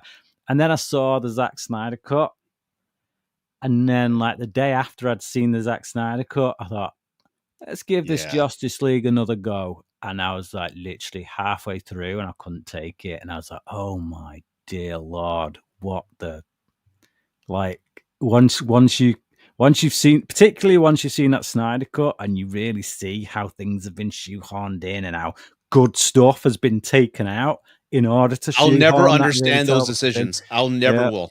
It's like never. I literally so the day after that, so I watched the Snyder cut and then I watched the Justice League. So that day when I watched the Justice League on the Blu-ray that I had, I binned the Blu-ray because I knew I'll never watch that again. I will literally never watch that again. You sold it at least. What do you mean throw it away? No. Sold it for what? Yeah, Right? I didn't want to inflict that on anyone. It's just one of those weird circumstances of how like the sheer will, the sheer desire to want something to be everything that you wanted it to be just gets the better of you. Yeah. And then your common sense starts to go, hang on, let's pull it back a bit. Let's have a look. And then you're like, oh my Lord, I so regret. But really? It is what it is. Yeah. And I get the excitement. You leave the theater, you're hyped up, and you get to see I grew up with Super Friends, from the 70s, and I was really happy leaving the theater. But again, to start to soak in, and you're like, what did they do to Batman? Like, what the fuck's going on here? Like, I did not like you. Like, oh my God. Just that, anyway. That cringy dialogue scene with the so he wanted to speed up the storyline. He wanted to get from plot point A to C by cutting out B. So instead, he just does one scene where he has a villain, a robber that Batman gets on the rooftop and then like has a little fight with the parademon, and there's this really awful dialogue sequence in which it's like they're speaking in ways that no human being ever speaks because like they need to get this exposition out because he needs to cut down something that should play over 20 minutes down to like a 3-minute sequence. And it's just like, oh yeah, it's trash. Cody, it really is. Charles, anybody? Yeah, I've only watched it once in theaters. I don't imagine I'll ever watch it again. It was something where, I mean, before I had even seen it, all the reviews had come out, and you kind of saw the writing on the wall. Like, we had all saw what happened with Batman v Superman, and then the ultimate cut of that coming out, and all of the press where Zack Snyder had to leave, and then Joss come in, and you just knew it was going to be a disaster before you even saw it. And so I remember watching it, and when I saw it, it was like, well, I mean, it's not horrible. I don't remember what I gave it, but I might have given it like a 3 out of 5 or 2.5 or something like that. But I was like, it's not horrible, but my God, it's not worth the Justice League name. And it was shocking to me. I remember the box office stuff where you have Justice League, and if you thought back when the Avengers came out in 2012, when we get a Justice League film, like easy $2 billion film, it's going to be epic. Like 600 million, I think, is what it made. It was the lowest grossing of any DC movie at that point, and it was like, holy shit. But yeah, I believe Cody gave Justice League a 2.7 out of 5. Well, I will believe you over me, but you have skeletons of what Snyder did there, and then you have Joss Whedon scenes thrown into it. And the only one that I ever kind of liked was Aquaman sitting on the lasso of truth. I thought that was kind of a funny bit. It doesn't necessarily fit with the tone of the movie, but I like the humor in that bit. I actually would have bet money that the scene where Superman is wrecking everybody and the Flash goes to run around him, and you get that scene where his eye follows him and he's like, oh shit. Like, I would have thought that was a Joss Whedon joke. Turned out to be Snyder. Yeah. And I was glad, because that was my favorite bit in the movie. But yeah, I mean, you feel the 2-hour mandate on the runtime. The mustache CGI for Cry was horrible to look at. Like, the movie opens with him with the little found footage thing. Yeah. And the whole looks like this. Abysmal. I love the fact that they actually had the balls to go to Paramount and say, yeah, I know you're filming that Mission Impossible movie right now. Can he shave his mustache and you guys just put a fake one on him for the movie? And they were like, go fuck yourself. No. So I love that that's the canon of that. But yeah, like I was like, okay, that was a train wreck, whatever. It is what it is. And then you watch the Snyder cut, and I'm not as crazy about it as you, Rudy, but even me, I watch it and I'm like, yeah, that thing's abysmal. It's absolutely a train wreck that should never exist. And like, anytime I rank it in a ranking that it applies to, it's always last, just on principle, because I hate what the movie represents. And I grabbed my Blu-rays because you could see the tonal difference. Like, here's the Blu-ray for Zack Snyder's Justice League, and then here's Justice League. It's all colorful and bright, and like the color correction on it as well just doesn't work, because obviously Snyder shot his footage with the intention of coloring it a particular way. So then when Joss Whedon colors that footage, it doesn't work for how he wants it to be. So the colors become even more poppy and more. Yeah, he hit the saturation button. Just did this. Yeah. I'll tell you what else I hate about the film is in the opening of it, there's like you kick out Zack Snyder, and then you crib from the guy and literally try and rob his style by doing this montage sequence at the beginning, where you've got like a piece of, you got like a pop song kind of playing, and then you've got all this like slow-mo montage stuff, which is like it's trying to do what Snyder did at the start of Watchmen, where he goes over this whole history of, superheroes and the government policy and like, how they've gone into hiding and this, that. And he did it brilliantly in this like 3-minute kind of section where it was all through like montage. So Joss Whedon's like, yeah, I'll do that. And it's just not as good. It's just like, it's really half-hearted. It's just an obvious attempt to ape Snyder when you've just ousted the guy, and it almost feels like a middle finger to him. Like, it's a major middle finger, dude. Not to mention, like, one of the most unnecessary things is the way that they changed the look of Steppenwolf just because. Why? They make him look abysmal. Yeah. It had no fucking impact whatsoever to the storytelling. And Charles, what did you think about Justice League? As someone who is a fan of the Nolan era, the Batman movies, the trilogy that he did, and then into Man of Steel, we get further and further away from those movies, that feel that I enjoyed and fell in love with. Again, I'm the normie here. The last third of Batman vs Superman, I just wasn't feeling it, and this, it feels like it was the Justice League, at least feels like it's this hard turn trying to do something from admittedly darker universe where, like, the tone was set, like you're rushing something and then you're re-rushing and making a left-hand turn and making it Rise of Skywalker for right, exactly. It's just quick, we got to do it because we're a movie company. We need to fill this date. It reeks of desperation and, like, without any sort of care. It's kind of gross, and unfortunately, because of some of the overlap, it kind of affects how I feel about the Snyder Cut. Yeah, and what always bothered me, I get Zack Snyder's not for everybody, right? I get that, but this guy, his poor daughter committed suicide, and he's making the movie, right? He's making a movie with this horrible leadership that's making a bunch of stupid fucking decisions to deal with, and he has to leave, for obvious reasons. He leaves, and they fuck him over by just shitting on his movie and taking a good chunk of it out of it and doing their own thing. Because that the insult to that, going through that, with that loss, I just as a father and as a guy who loves his work, it breaks my heart that he went through that, and then the public hates him because he's slow motion shit. Like, really? Is your head that far up your ass that slow motion sequences are that much of a big deal that you hate the fucking guy? It annoys me that, like, you go on an app like Letterboxd or whatever, and when you look up Zack Snyder, it has Justice League in his.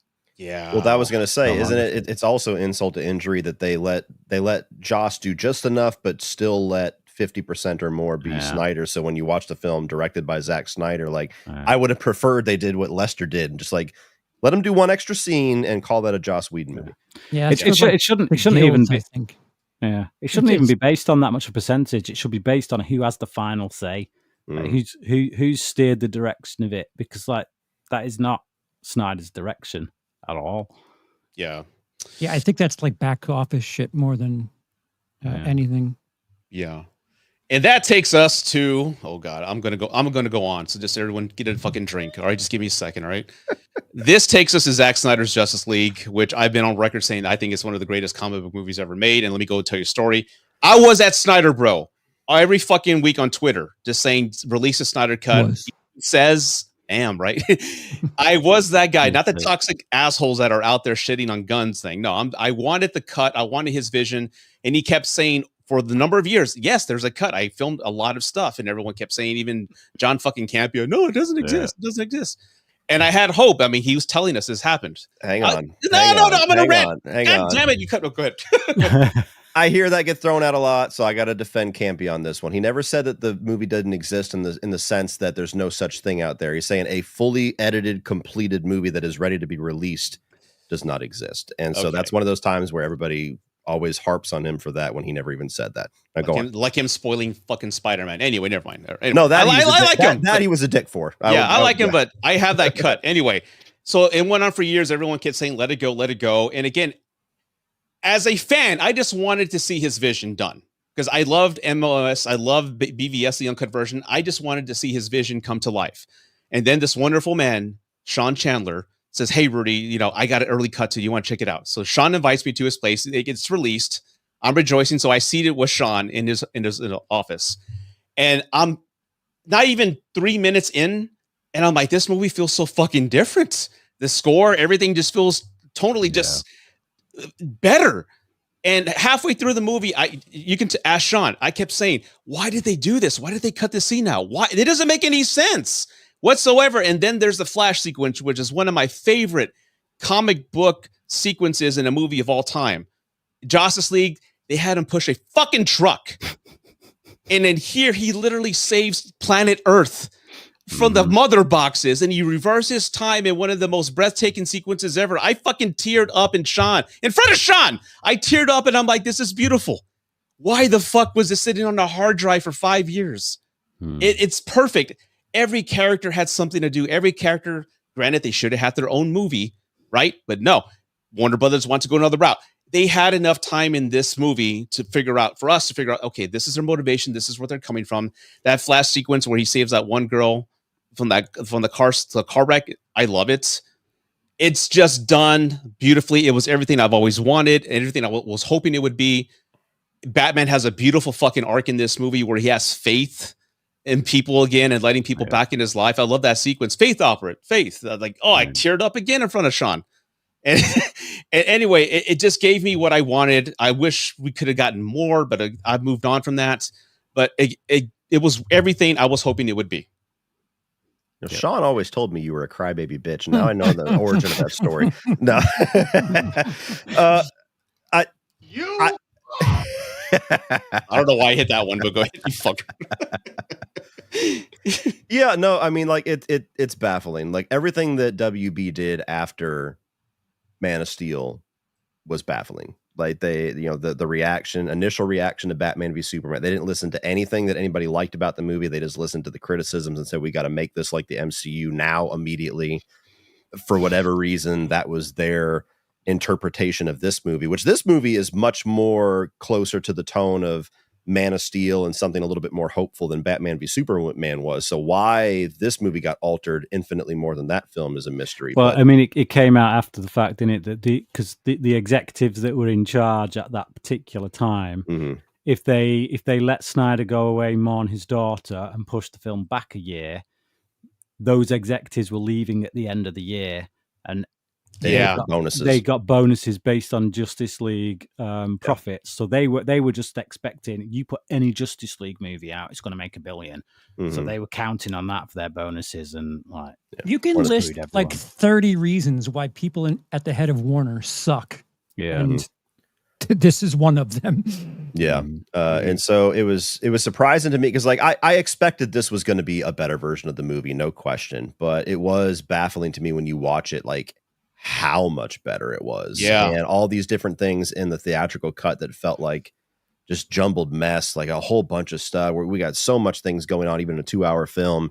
And when you watch all these things actually be able to breathe, like the Themyscira sequence and it's the opening sequence where Superman's yell activated the boxes. I'm like, exactly. Oh, exactly. Or even just Steppenwolf as a character, like one of the worst comic book villains of all time in Justice League. And you look in here and you're like, actually, he's pretty compelling.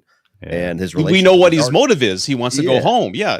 And so there's a lot there. And you know, Batman's arc, you know, we're never going to see what comes after this, obviously. But I think even just having Man of Steel, BvS, the Ultimate Cut, and the Zack Snyder's Justice League, I'm happy with that. You have this very interesting trilogy with a mostly completed character arc with feelers. The only issue I've ever had, because I echo all the positives that you say, and I'm sure I'm going to echo all the positives that Brian say, so I'll leave some for him.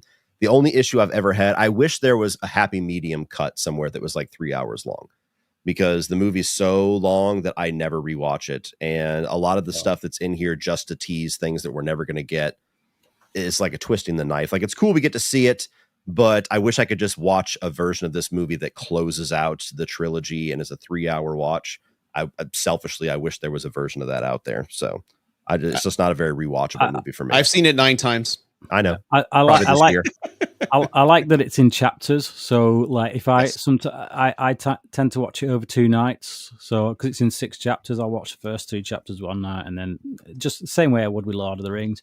But for me, this. So out of the Snyder trilogy, this would. I don't know though. Man of Steel, man. It possibly might make number 1 if it didn't have that epilogue. If it ended when Superman does that. That's when in my mind, that's what I've convinced myself. That's when it ends. Yeah. That is where it ends. It's clearly where it ends. That's the natural break for the end credits to suddenly pop up. The music swells. Superman shield. It's a full arc from Man of Steel. You know, like hero comes, rejected, dies, comes back, praised, boom, shield. That's it. We're out. Yeah. Complete arc. It's the obvious place for the end credits, but Snyder was banking. He was banking on the success of this film coming out, getting him the next one, and because of that, he got the studio to cough up even more money so that he could do this epilogue thing. Now, I just think that epilogue would work better as a deleted scene. Abandoning Brian. I'm listening, Brian. It'd work better as a deleted scene on the Blu-ray, which I'd still appreciate seeing it because I think it gives us an insight into what Snyder had planned with Jared Leto as the Joker, because I think what he does here with the Joker, it far and away exceeds anything that he did in the Suicide Squad version of the Joker. It's much more like a comic book Joker. So I appreciate getting to see that, but I wish it had been as a deleted scene, not as within the body of the movie. Because when that Superman S shield is revealed, that's just it's a perfect capper to the trilogy. Yeah. Like, it doesn't matter that we don't get the big battle with Darkseid further down the line, because it just, like, we know Darkseid's out there, and we know that the heroes of the world have said, boom, screw you, we're here to stay. And that's like, it's a perfect ending. So yeah, it could have ended there. I'd be satisfied, but because he stuck that epilogue on, it always has that sense of incompletion in my autistic brain. So yeah, same here. I got a rare VHS copy of it, so thought I'd show that off. I got it at Comic-Con. So if anybody was interested in that, like, hey, I got a VHS copy of it. I have every format, digital. How many fucking VHSs is it on? Like 12? No, one. It's all the entire movie's on one. Oh, must look like shit. Remember back in the you're too young to remember, but you can set the speed to get more hours on the VHS recorded. Yeah, but it would drop quality. Yeah. So it's like it's only 4 hours. That's like 2 movies. I had VHS as well, like Commando, Alien, Beverly Hills Cop 2. That's the greatest quality, though. It's VHS quality. Mm-hmm.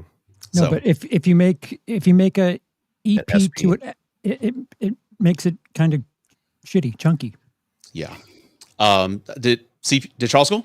No. Go ahead. We're talking about Zack, the greatest, one of the greatest comic book movies of all time. Go ahead. Yeah. So what I brought up earlier, because my experience with Justice League, and that rotten taste in my mouth, stuff that overlapped kind of like gave me like PTSD flashbacks, although it looked slightly different. I don't know. I was kind of turned off by this was released during COVID, right? Yes, they needed to put some content on HBO Max, so they go, well, we can't make any movies, but we got one sitting here. Why don't we just re-release this? Or It was very long. I remember watching it in multiple sittings, and I needed to watch it again, like another time to like properly get the Justice League taste out of my mouth. And it's fine. It's I've been beaten down. Yeah, I have to remind you that I have a fatigue when it comes to comic stuff, and with no thanks to films like Justice League. It's a bit like my fatigue with horror. No thanks to 31 on 31 stuff. But I don't know if I would appreciate it more with a fresh set of eyes, like I do with Superman 2025. But it's just something that it's too long for me, and I certainly miss the Nolan era stuff. And is it too long though? Is that a valid complaint? It's only 4 hours. There's people that binge watch television shows in one day. Yeah. I think it's if it's what you love, then it's not too long. I could go for another 2 hours of it. I think if you're like, if this isn't your genre, then a 2.5 hour movie is probably what you want. So I kind of understand that. Yeah, like for me, for example, a 3 hour Terrifier movie makes no bloody sense to me at all. Gotcha. Yeah. Like, I don't know what that's not a proper 1-to-1. I'm not saying that I was like being tortured watching Justice League. It's just like, okay, I get it. You're like done with horror, but Terrifier is like horror times 10. Like I would imagine if you watch something like The Conjuring, you wouldn't be like, 3 hours of this. Like Terrifier is something of an extreme. Justice League, excuse me. Sorry. The Snyder Cut. Aaron, thanks for the super chat. I just had to call that out. That was hilarious. Thanks, Aaron. Charles, I'm sorry. Go ahead. I don't remember what I was saying. Yeah, so, You're no, a terrifier. yeah. I don't think Zack Snyder, the Snyder Cut being 4 hours, it's not me being turned off because, I'm not really into So you're just comic being a movies. dick then, basically. No, it's just long. It's just like, dude, I was like throwing you a bone and you just threw it back in Shots my fired. face by saying like, nah, it's not that. I know I'm a dick. So it's just. I do think there's a difference in the psychology when you click play on a television show versus when you click play on a movie. I think, even though we've had long movies forever, like when you throw on a movie, you don't expect it to take up your entire afternoon or your entire evening sometimes. It's just like, hey, let's throw a movie on, versus when you're sitting down to watch a TV show, usually you're at a point where you're ready to invest some time. yeah. And so Zack Snyder's Justice League is kind of like a movie that you have to have that TV psychology with, where it's like, okay, this is my evening. I'm watching this. And that's what happened when I rewatched it for the first time for my spoiler review. It was the whole day. I mean, we put it on at 2 in the afternoon, and then, then it's dinner time in bed after that. So I still think it's the comic book nerd psychology that you have to have going into, because CP didn't know who the guy with the T on his face was in Superman. And you said to us, like, I don't know who these people are and stuff. Whereas I was sat there, I know exactly who they are. I know who Guy Gardner is. I know that at some point down the line, Batman's going to punch him in the face in this universe, if there's a God, which I know there is. So he is going to get punched in the face. Like, it's that you won't get that because you're not a comic book nerd.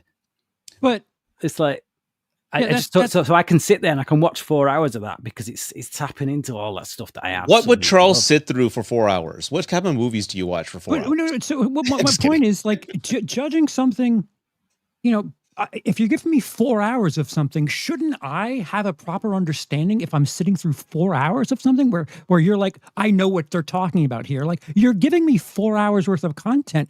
Can you at least fill me in as a new viewer where I'm watching 4 hours? I'm watching Godfather and a third, and you can't fill me in on all the stuff you need to give me? That's silly. But I'm not trying to do a thing. Not for Zack Snyder's Justice League, though. That fills you in on everything you need. Well, you brought up the guy with the T on his face, and that feels from Superman 2025. They were talking about. Okay. Yeah. What I'm saying is the weaponized ADHD. the reason why I feel my logic works is because when you do like the 2 hour version of that, like the Superman 2025, you came to us in the chat saying like, does this, like, because like me and Rudy, like, yeah, this works, this is great, because we're total comic book nerds. We know all that stuff from the comic books. We know who Mr. Terrific is. We know who Guy Gardner is. We know who Hawk Girl is.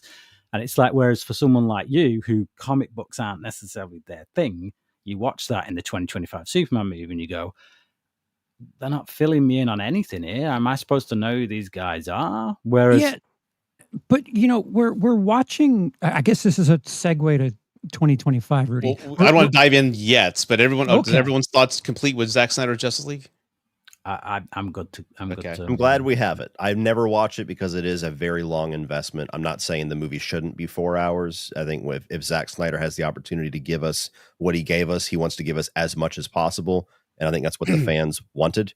But this is of all the movies we've listed here, maybe save for the really, really bad Reeve Superman films. This is the one I'll rewatch the least, just because it's such a cumbersome investment. Yeah, and I don't really put a lot on Zack Snyder for it being 4 hours, because again, look what he had to do. Everybody was supposed to get their own movie, and Warner Brothers leadership was forcing them, like, hey, we need them all ASAP for this movie. So in order to do each character justice, I think and there's a little pun there, right? I think everybody was given enough time in the Zack Snyder cut to finally get to introduce themselves to the audience. Cyborg was non-existent in the Justice League, and Cyborg was like the heart of the movie. And in this Zack Snyder's cut, Flash was amazing. So again, we can talk another hour on this movie if we wanted to, and I'll be fine. I just think there's a very clear reason that me and Rudy have no problem with it being a 4 hour cut. And I can understand why someone like UCP would prefer like a 2 hour cut. It's all I'm saying. It's not exactly true. Like if it's if it's fulfilling, I feel like it's worth it.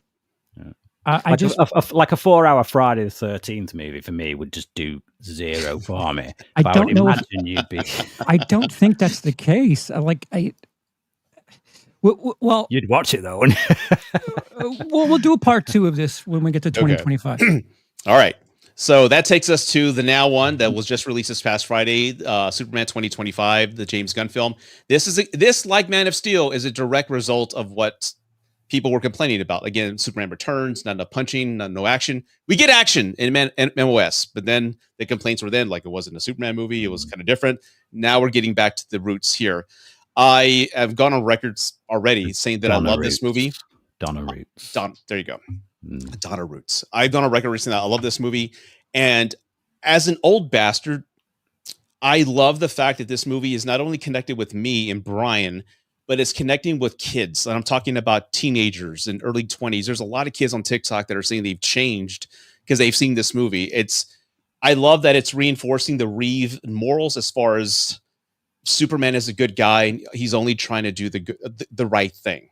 Right, despite whatever is going on, that's all he's trying to do is do the right thing, and I love that that's embedded in him, and he speaks to that. He's flawed. I make mistakes. I'm scared, but I just put one foot forward out there, and I do the best I can.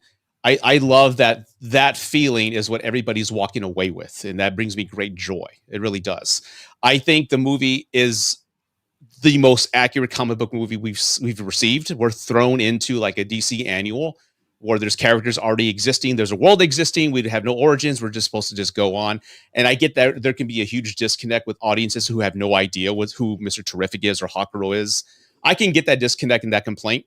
But the pacing and just what's going on, you never get lost on who's doing what or what's going on. You understand the story. And I just like that it's brought that back. And go ahead. I'm going to end it here. So whoever wants to take the real, I'm really happy with the movie. I love that it's connecting with audiences, and I love that it's gone back to its roots. You can be a fan of both. Yeah. Absolutely. Who's saying you can't? Assholes on Twitter. Of course, as always, you have a certain pocket of Snyder fans that are making Snyder is God, like their entire personality. Nobody can do it as good. If we don't get it was restore the Snyderverse, give us the full cut, and then we'll be happy. And then you get that, and it's now give Zack Snyder's the key to the entire everything, and let him do whatever he wants forever and always. Otherwise, we're not happy. Obviously, that's never going to happen. So yes, James Gunn is the devil. Anybody that sees this, it's such a ridiculous thing. Luckily, I think it's just a loud minority. But yes, that before the movie even came out, those were brewing forever. And I'm sure there's Gunn cultists as well, but not nearly as prominent. Regardless, I'm somebody who loves Man of Steel. As I've already said, that's my Superman. I'm I will always be upset at the way that turned out, eternally frustrated at the way that WB dicked around Henry Cavill numerous times. I mean, we didn't even bring up the Black Adam thing where they're like, hey man, you're back, come on. And then a week later, they're like, never mind, fuck off.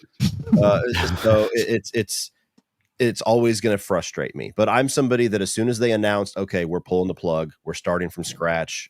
James Gunn is going to head this up. He's going to be the creative, the Kevin Feige of this, and he's going to write and direct the first Superman. I was like, I'm on board. I really enjoy pretty much everything that James Gunn does. I have my issues with Guardians of the Galaxy 2, but it's still a watchable, good movie. It's a fun time. Yeah.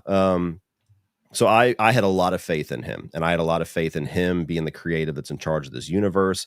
And the only thing I was worried about is this movie had a lot on its shoulders. It not only has to reintroduce Superman in a way that hopefully appeals to more people than Man of Steel did. You also have to try to bridge the gap in that fandom if you can. You also have to reintroduce all these characters, and you also have to start a brand new universe that is going to be healthy enough to build upon with further films. And I think for the most part, he achieved all of that.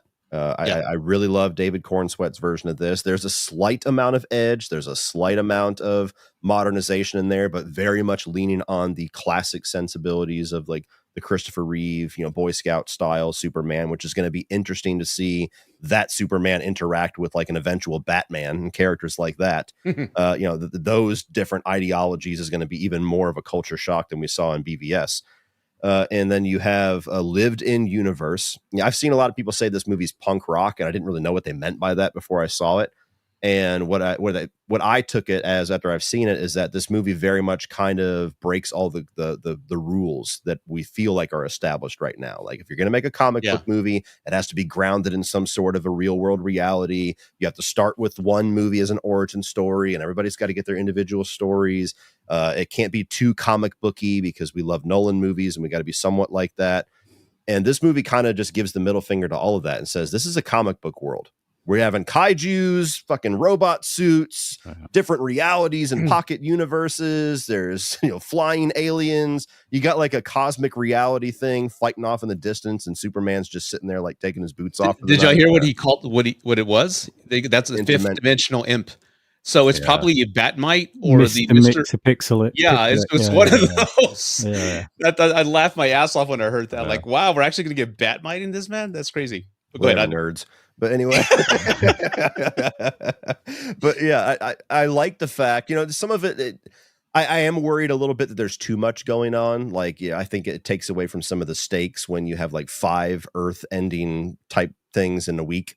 And, at what point is it going to feel like the fate of humanity is actually, holding in the balance?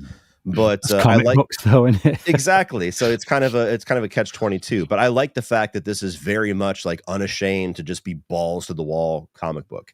And I think that, again, like I said earlier, this is movies trying to do similar of a job that BvS did, where it's like we're trying to just get to everything in one movie. And I think they do it better. I think that they balance everything a little bit better. I think that the little bit of Justice Gang that we get in there is just enough to not take away from Superman. I think the fact that we're starting at year 3 Superman, I don't need to see him land again and get brought up and see his high school hijinks. Like, I just get it. Okay, cool. I think that the action sequences are all pretty good throughout the movie, although there's like this lens choice that he uses sometimes and the way that when he's flying. Yeah, well, not so much when he's flying, but even the fight scenes where it's just it distorts the reality a little bit, like a fisheye. And then you also have in a lot of the fight sequences where the camera just moves around a lot, not shaky cam wise, but just like being very chaotic. That I like the sequences more when it just stays on it. Like whenever he's like shooting around those lasers to kill all the raptors is badass. That was awesome. There's multiple moments where the score kicks in and you just get like this triumphant, like, fuck yeah moment in the movie, which I love. And I think that all the crypto on Lex Luthor at the end. You have all the side characters are great. Love Rachel Brosnahan, what she brings here. I think that Nicholas Hoult is great. His Lex Luthor bordered on annoying me a little bit just because he's such a bitter bitch, but I guess that's the character. Yeah. So it's not like a fault with him. But the only thing with the movie that I'll say is that like, fuck, I totally lost my train of thought. You're talking about Nicholas Hoult. Well, yeah, I mean, there was that. Okay, yeah, thank you. So because we are starting at year 3 Superman, we're trying to establish so much. There's pieces of it I wish could have breathed more. I wish I had more context to why Lex Luthor hates him so much. Like he just monologues about like, oh, I'm just envious. And like, that's all the kind of context that we get. What I wish I could kind of experience whatever the inciting incident was. So just because I like it, I want more of it. So it's kind of a negative that's also a positive. Like I almost wish I could see a 20-minute longer cut with a few of these things in there. But yeah, I really enjoyed it. And I think I hope and I have faith that they've learned their lessons and this isn't going to turn into another thing where one movie in, suddenly we start tinkering and James Gunn loses some power and the next movie gets re-edited and all that bullshit. I hope we actually get to see this universe come to fruition. And James Gunn is the Feige for this, so it'd be really messed up if they did do that. Until box office comes down, thankfully, that's not a problem at the moment. But if that box office doesn't retain high numbers, that's when the studio execs will just pull the rug out from under him. So he only has as much power as they'll allow him for as long as he's making money. And the numbers are doing good so far, right? I mean, I know Charles is all about that, right? They seem to be doing 25. Yeah. I love Nicholas Hoult in this as Lex Luthor. I gotta say, he's my favorite movie version of Lex Luthor. Rosenbaum's still my favorite all-time Lex Luthor, but he had like 7 seasons of television to really. I actually have a little curiosity to start watching Smallville now. So, you should do. You should. That was awesome. So good, so good.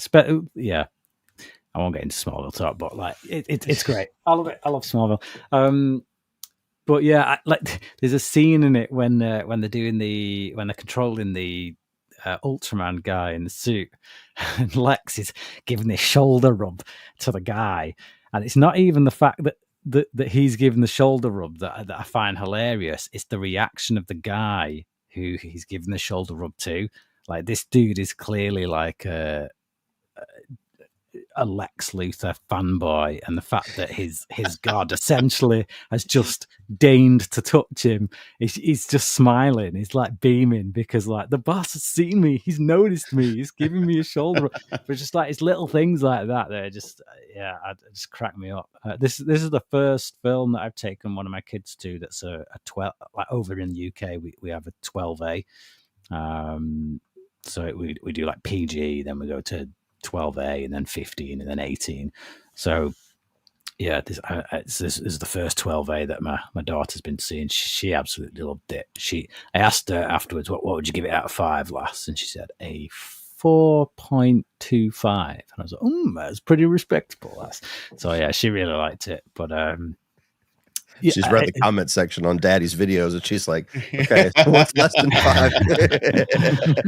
it's just like simple things as well. Like, for example, I know, like you said in like your review, that like Hot Girl, like, and I'll agree, she wasn't that fleshed out in it, but there's enough in there for like proper comic book nerds, like to say, yes, that's Hot Girl. That's the Hot Girl I know.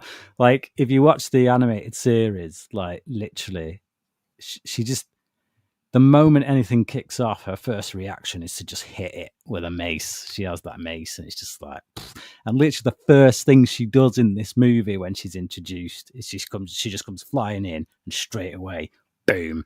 And it's just like, me and my daughter just both looked at each other when that happened and just went, hit it with your mace, because that's what we always do when we're watching the animated show. Whenever she comes in, we're like, hit it with your mace, and she usually does. And it's just little things like that again, comic book nerds, it's like you see that and you go, yeah, that's that character. And I think what Gunn does as well, because he's such a comic book nerd and he knows all these, like, this litany of B-list and C-list characters, he makes the clever decision to, like, with Justice League, with Zack Snyder's Justice League, and even the theatrical cut, you had the enviable task of bringing all the A-listers into one movie. And it's like, like Wonder Woman has a massive following, Superman has a massive following, Batman, massive following, even Aquaman, for crying out loud, which for many years was considered a bit of a joke. He's still got a massive following. They're like A-listers in the DC universe. But what Gunn does is he centers the film around one A-lister, but then he just populates it with all these B and C and D listers that no one, unless you're like comic book nerds, no one really knows them. So it doesn't matter that much that they don't have that much to do. But he's peppered them in, and now you can do more with them later. And it's not, because they're not A-listers. You're not there going, well, that character was wasted, weren't it? So yeah, I loved it. I love it just as much as the other stuff I've seen. I still think Man of Steel is my favorite. I still prefer the world that Snyder created, but I'm not a Snyder cultist who says I'm going to just anything I can criticize about this just to bring it down. It's like, no, like, I'm there for Superman. I'm a Superman fan. Give me any iteration, I'll go and watch it, and I will try and enjoy it for what it brings. And I can see what Gunn's doing. I love what he's doing, and that doesn't affect my love of Snyder's movies. That's still there. Mm-hmm. How did you guys feel about the major thing with Jor-El? Like, I'm not that fleshed out with the comics, so I don't know how many times that version of Jor-El has been in existence, but It's not finished. It's not like we're one film in. We don't know what could happen down the line. Like they did a whole thing in Smallville that lasted over a couple of seasons, where it's like, oh crap, is Jor-El actually a bad guy? Have they changed who he is? You could make the same arguments in like season 2 of Smallville and go, this isn't Jor-El, but then by the time you get to season 4, you're like, oh, actually, certain things have been taken out of context, and now like he's been made, so he's not really. Let's see where it goes. This might not be, and if it is, if that is the way we're supposed to read it, then okay, fine, slightly different direction. It doesn't bother them that much. But I'm not yet prepared to go, yes, that is definitively how he's portraying Jor-El, and like that's it, end of. But yeah, there's got to be more context to that, like something. So I'm not. If it is like Brian said, I'm fine with that change. I don't mind it whatsoever. I was taken aback by it just a little bit because my experience has only been the movies so far. So it felt like such a major thing where most of the movie, I felt like they're going to reveal that Lex doctored that at some point. And then when they didn't, I was like, oh. But what I liked about it, especially on second watch, was to me, it kind of makes him focus. He's lived his entire life characterizing who he is based off of that message and what his Kryptonian father told him to be. Mm-hmm. And I love, even though we only get one scene, I love the scene with Pa Kent, where he basically tells him, like, you're who you are because of your own choices, which is something that he has brought him up to be. So the movie, his character arc and his internal struggle is kind of switching his allegiance a little bit to where it's not so much about this one little message that has defined me. Now it's how my actual parents have raised me. When, you know, he sits at the he made end a choice. He sits at the end and he's watching the montage of all of his footage with his actual parents. I liked that. That was touching to me. So it didn't offend me, but when I saw it, I was like, ooh, I don't know if that's something that happens in the comics, but that feels like something that people are going to, point out. And I feel like if you cast Bradley Cooper too, you have to have some prospects of the future. Can we start talking about Annie, please? Annie? Little orphan Annie. Someone without parents. Batman?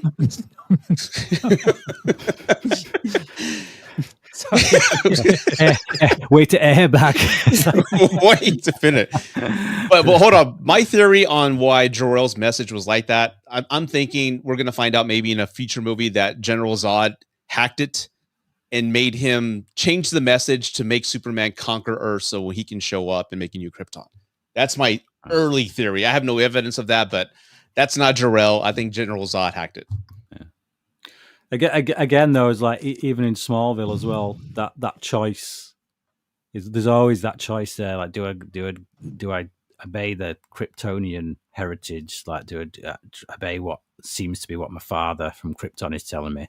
Yeah, or it's nature, kind of like nature versus nurture in a way. It's like the Kryptonian nature that is instilled in him through the fortress, versus the actual hands-on parenting of those who nurtured him from when he was a small child. It's like that's always been like a bit of a thing with Charles. Did you have anything on Superman 2025?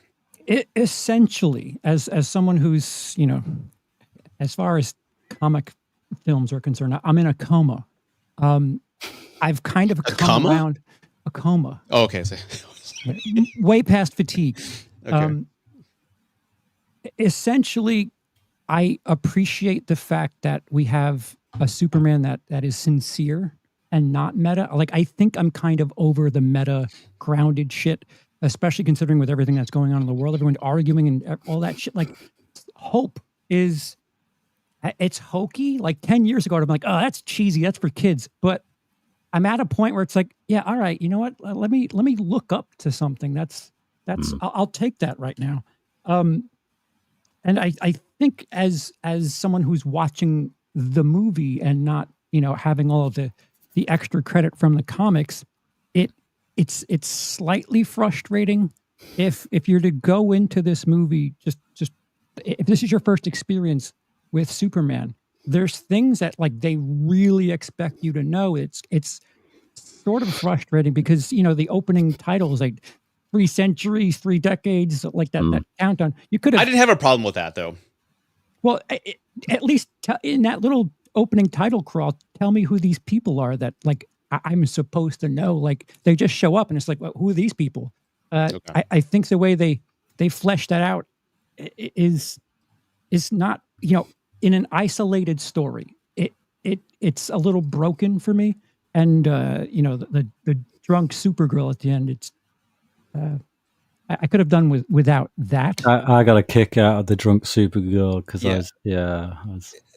Apparently the book Supergirl, like Girl of Tomorrow, Woman of Tomorrow, they're making that movie. They've already filmed it, and she is coping because she witnessed the death of Krypton and her family dying. So she's going through trauma. So she's purposely getting drunk in planets to avoid dealing with it. So it's not a James Gunn thing. It's actually a story of her. Put that after the credits. Then I'm fully on board with doing the post credit thing. It just doesn't feel like, well, the story itself is kind of missing pieces. It's not whole. I would appreciate it more if it were like an epilogue or something like that. But again, on the whole, I appreciate this. I'll probably go back and watch this over the last 3 or 4 after Man of Steel. Maybe even, I might watch this over Batman vs Superman. I can understand that. Yeah, I would too. At this moment, I can use hope and the corny nature. A dude who's going to great lengths to save a squirrel. All right. I might not be okay with it 5 years ago, 5 years from now, but for right now, okay, I'm with it. Thank you. Yeah. I think it's I think I remember I called this, 3-4 months ago, I said it was going to make $1 billion. So I'm still waiting for that to happen. But I also kept saying that I hope it's going to be a breath of fresh air. And I'm glad that's what many critics are saying. It's different. It doesn't feel like an MCU movie. It doesn't feel like a DC movie. It feels like something new. It's a James Gunn movie, but everybody's adapting to it differently. The people that are complaining about the destruction of the property and all that, that's an audience complaint. This is a comic book world. They see that shit all the time. So it's not a big factor in that world. It is with us as audience goers, but it's a genuine comic book movie. So if it feels different, if you feel like you're just thrown in this world, it's purposely intended to design that way, to do that. I love that it's a new feel. It still has that James Gunn feel, but it feels different and it has its own identity. It's weird that the discourse is about Superman being an alien. It's like he's always been that. No, this isn't some sort of new thing. I don't understand what people are getting pissed off about. Just people rage baiting for clicks. There's even major conservative commentators who have jumped on that. And look, are some of them just morons? Possibly. Are some of them just knowing that people that watch that stuff religiously are going to go nuts and click their video 10,000 times?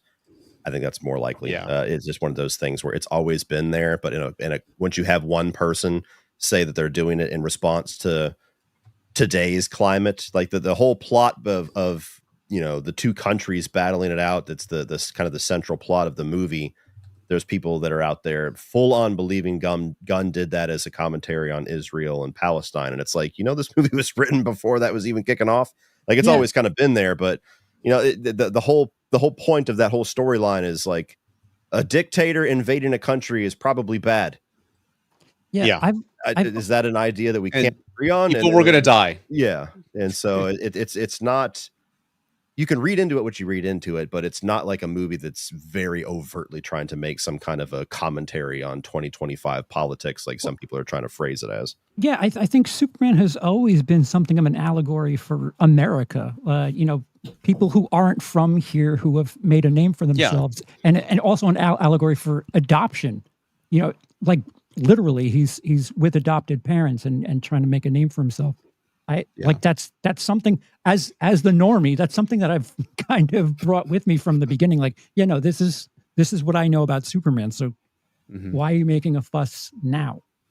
And when it was originally made in the 30s, it was an immigrant story, right? Because it was again Jerry Siegel, Joe Shuster. They were just really taking the bullet points off of Moses and creating Superman. And then when they redid it in 88 or 85 with John Byrne, John Byrd, they wanted to get away from the immigrant narrative. So instead of Clark showing up as a child in Kansas, he was in some sort of matrix where he was actually born on the U.S. soil, so he had birthright citizenship. A naturalized citizen. Yeah, they wanted to get away from that. So again, it's over almost 100 years of content and story. So I think the core theme is that people are going to this movie and seeing Superman doing good things and leaving the theater like, you know what, I want to be a better person, because that's the feeling I had with the Reeve movies.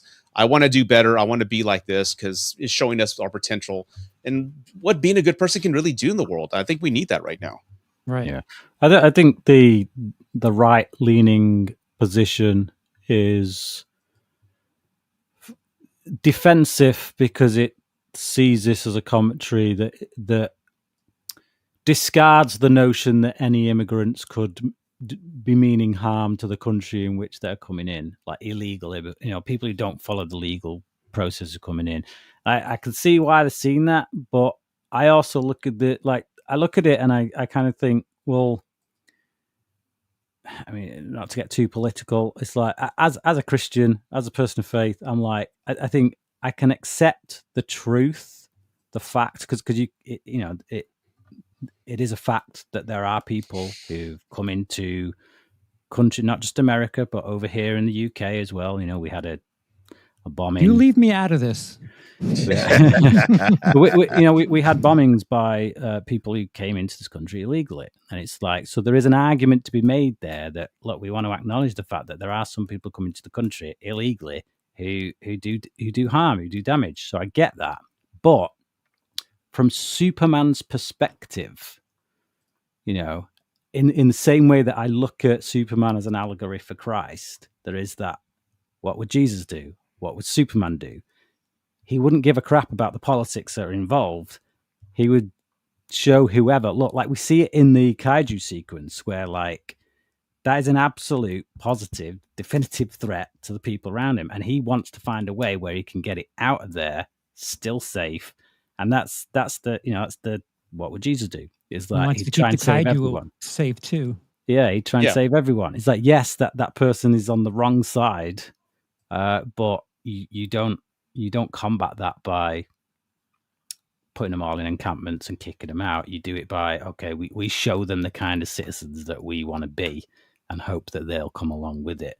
I think there is a political element to it, and James Gunn has definitely admitted that. He said openly that it's political, but I think you can get your panties in a twist about what side you think he's coming on. I just think ultimately, who is this film about? It's about Superman, and he has to be a symbol of hope and someone who looks for the best in everyone, even someone who doesn't seem to have anything good about them on the surface. He still wants to save them.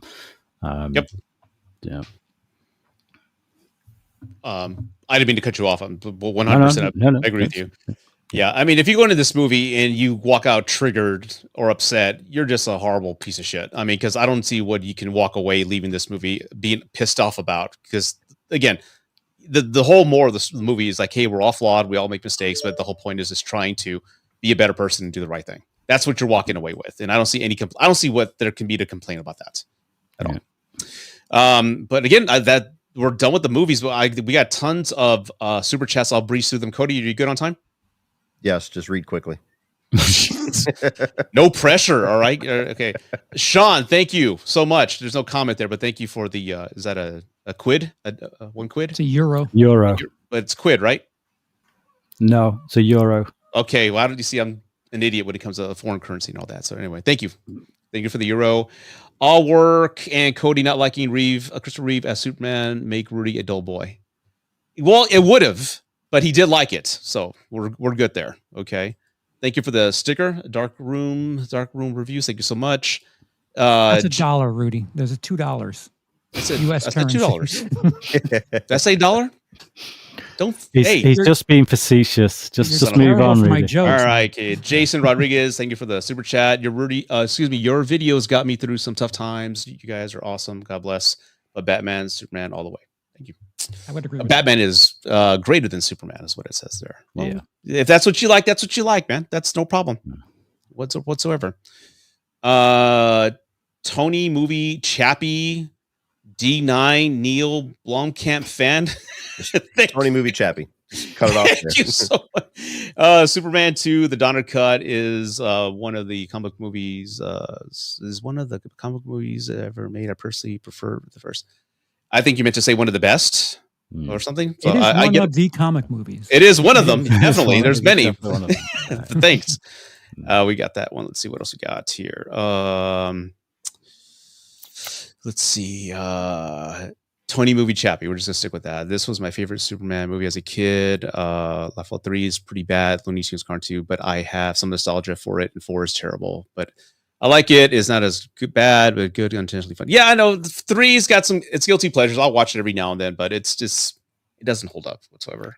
I prefer 4, to be honest, because it's mercifully shorter. I feel bad for Reeve when I see that movie. I just feel so bad. He had such high hopes for it. He got paid. I know, but I think he also got a contract and funds to do his own movie after that. He wanted to do a movie after that. That's why he's contractually, I'll do it, but I want money to make my own dream movie, whatever it was. I forget. Did you buy the completes? I don't know what that means. That they were too much product placement. That in Man of Steel and the product placement really a bad thing for movies. Why it feels forced. Did you guys feel any bad product placement in any of these movies? I don't know what he's referring to, so I'd have to. Yeah, I do know that throwing General Zod and Superman 2 into a big Coca-Cola sign was cool as a kid. I just didn't think about buying a Coke. So, I mean, that's just in general with all movies, I think.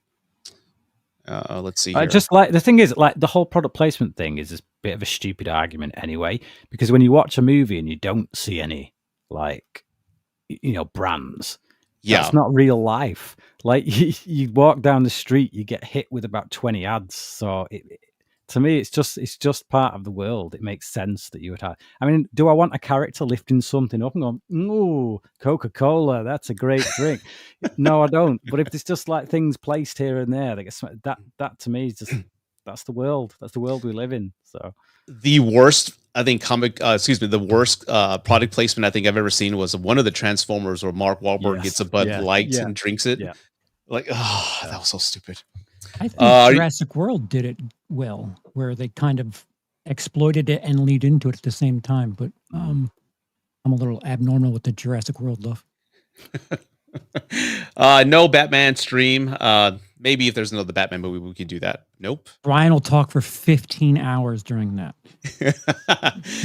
Would you all rather have gotten a sequel to Man of Steel directed by Michael Bay or Christopher McQuarrie? A McHugh sequel would have had a Green Lantern and Lee with Cavill. I don't know. Neither. Are these actual things that were about to happen that he's saying, or is this just a total? I think he's just hypothetical asking us.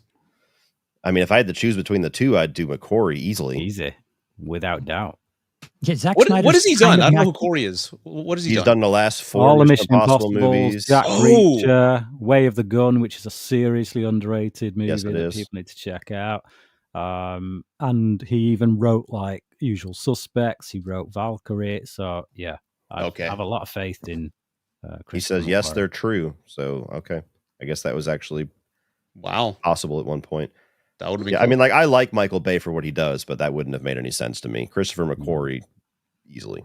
Yeah. Daniel, again, thank you so much.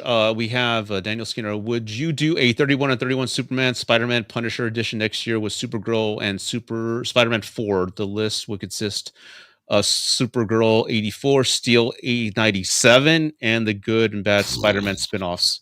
Cody? I don't think thematically that would make any sense, because you have Spider-Man and Punisher who are like, New York grounded, and then you have Superman, which is a totally even different DC. Yeah. If it was like a Daredevil Spider-Man Punisher, if that would work out, that would make sense, but obviously it wouldn't. So eventually I'm sure we'll find a way to do another superhero one, but that specific one I don't think makes sense to me. Yeah. Again, Daniel, this is a Cody. By the way, Cody, since you're is that Back to the Future fan? Yeah. Would you appreciate that Jimmy Olsen was played by Marty's older brother, David, during the Donner era? Didn't even dawn on me, to be honest with you. He's such a small character. There you go. In both movies.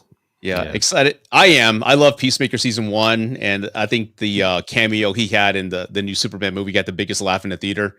That was pretty cool. So Peacemaker for me is the biggest like nerve grater with everything that Gunn's doing so far, because like he said we're doing this big reset, but actually I want to keep all my stuff. I want to keep all the stuff I did, and it's like, okay, I'm sure he'll once he gives it us, it'll all become clear, and we'll go, oh, that's how it works. But right now, you you can't have Peacemaker season 1 without having the Suicide Squad. You can't have the Suicide Squad without having Margot Robbie's Harley Quinn, which then brings all the other movies in that it just becomes Flash and Aquaman show up in the end. It just becomes a mess of like continuity, and I feel like, yes, you have that kind of stuff in comic books. You know, if you're a comic book nerd, you get that you had Crisis on Infinite Earths, Infinite Crisis, then you had like the New 52, where they restart. Like, okay, like possibly your absolute comic book nerds might get on board with that notion that, okay, this is just a soft reboot. I think like audiences that have come in believing Superman's the start of a new DCU, it's a fresh start, going forward, everything's fresh, let's go. I think once you start bringing in those elements, then your casual audience is just going to be, no, F this, I'm out, I like that, this doesn't make sense. So is it, isn't it, what? So I'm intrigued to see how he's going to handle that side of things. But for me, it's as much as I love Peacemaker, as much as I love James Gunn's Suicide Squad, that's the biggest hanger on where I'm like, just can you not just let it go and just seriously start fresh and stop confusing people? But we'll see what happens. Okay. Thank you, sir. Then we have Colin. 4 of my favorite fellas hope all are well or do well. Thank you so much. Appreciate that. I showed this earlier. Love how Brian and CP both leave when they're both with each other talking. That's funny. I didn't notice that, but thanks for catching that. And then a couple more. Tony Movie Chappie. Do you think that it was a mistake for The Rock to bring back Henry Cavill as Superman until they just let? Yeah, I think they screwed him over. I think poor Henry has been through enough. He deserved a sequel to Man of Steel. And the way Warner Brothers are just fucking him over, and that was the final insult. I hope he does well with whatever he does, but he deserved better. But I mean, it's not even just the fact that he doesn't get to play Superman. He dropped projects with there was projects he was eyeing up and stuff that were kind of like, oh, I don't know now because I'm coming back as Superman, and it's like, oh no, you're not. It's like, yeah. I think Deadpool said it best, like, we'll treat you so much better than those fuck turds down the street. So that was perfect. I don't know where all the decision making came in with that, but that whole thing with The Rock was just a really bad look. Like where he was like just going to hijack it. Like there's a new hierarchy of power and it's going to be me versus Henry Cavill. And it's like, that makes no sense if you're a comic book fan, but cool. Yeah. Black Adam, really? Like, yeah. Who the fuck are you? It was a total ego stroke. Like I used to love The Rock, and there's just been a lot of things over the last number of years that have kind of tainted that, and that was one of them. Where it's like you're taking a character that makes no sense for what you're trying to do, but you have to be the cornerstone of all of it. Yeah, really looking forward to seeing him in the Smashing Machine now. Yes, well, I'm glad he's doing that and a Scorsese movie. So it's like I think he's gotten the hint that the Jungle Cruise stuff has ran its welcome out. Okay. Oh, here's I guess follow up to the other one, Tony Movie Chappie. What I meant was people complaining that Man of Steel had that too many product placements like IHOP and this several. I didn't think of it. I mean, it's there. Yeah. I mean, if you're fighting in a city, you're going to run into some buildings and there's going to be some products there. So I didn't see it as a big deal. Every movie's got it. Like what Brian said, it's just in the world. I don't get what the problem is. Like we just don't have any brands in this metropolis. Like if it's not to the point of Wayne's World, I don't know what the issue is. Like the closest we've come to that was Madam Web with the Pepsi sign, like constantly being shown, and then it kills the villain, and like that's where it's blatant. But there's no point in Man of Steel where I think, oh, there's an ad for that. Like I couldn't tell you any products that are shown in Man of Steel because the action's going so thick and fast. It's just getting thrown through things. It's like, okay, yeah, like.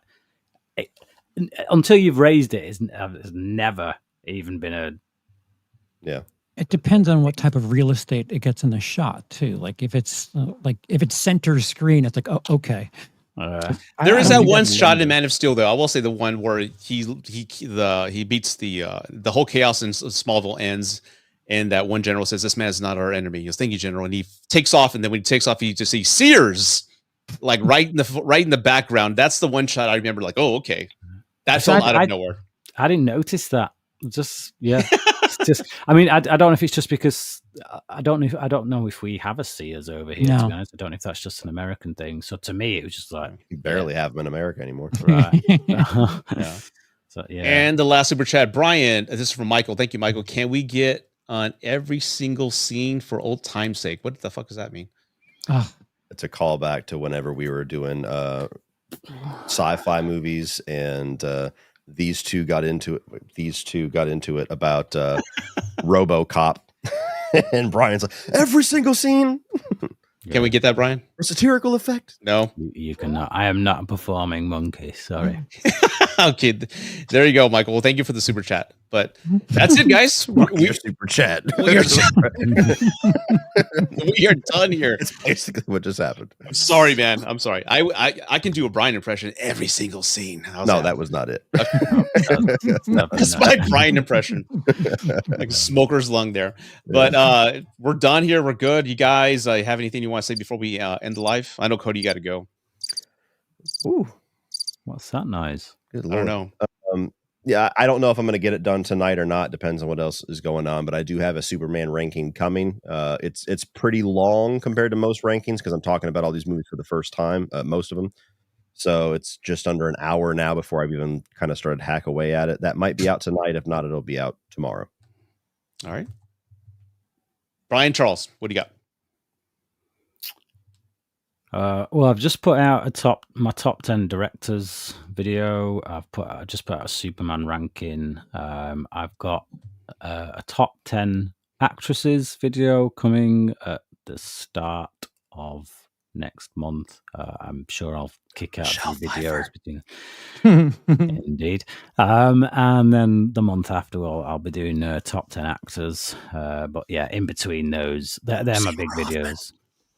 Indeed, they're my big videos. But I'll obviously put out various things in between them. But yeah. All right, Charles. Yeah, I think I've nothing. Yeah, live content, live stream with drama. It's been a while. We're a couple years removed from that. Yeah, it's been a while since that joke doesn't work right now. We need to get him like a AA coin, like every time it passes a year. Yeah. 1 year of sobriety. Yeah, go ahead. I'm sorry, Daniel. What have I done to you that you keep taking jabs? Like I don't understand what your deal is, but what's this? What is he saying? I'm kind of over it. No, I'm sorry. I didn't mean to bring things to a halt. I'm just I've been getting side shot here. It's been oddly directed. Oh, okay. Well, I just banned him. So there you go. Oh, he didn't have to do that. I just I did it, man. Sorry. Oh, that's no problem. So, but did you have anything coming up? Nothing. Just live content. A Dexter video when I get the time to edit in here. It's fucking hot. So, yeah. Sorry, I didn't mean to bring the mood down. No, that's fine. It's fine. I'm just looking at Cody's reaction. That's all. It's fine. Well, on that note, everybody, I want to thank everybody for joining us on this Superman discussion. I really thank you, everybody, for their time. I really do appreciate that. And I'll see y'all next time. I have something in the works. I'm going to talk to Cody about it after the live because I want to make some changes. But I got something coming up. It's going to be fun. Can you dig it? Suckers. Yeah. More to come on that, but I'll make an announcement on that. But good night, everybody. Take care. Peace out. Bye-bye.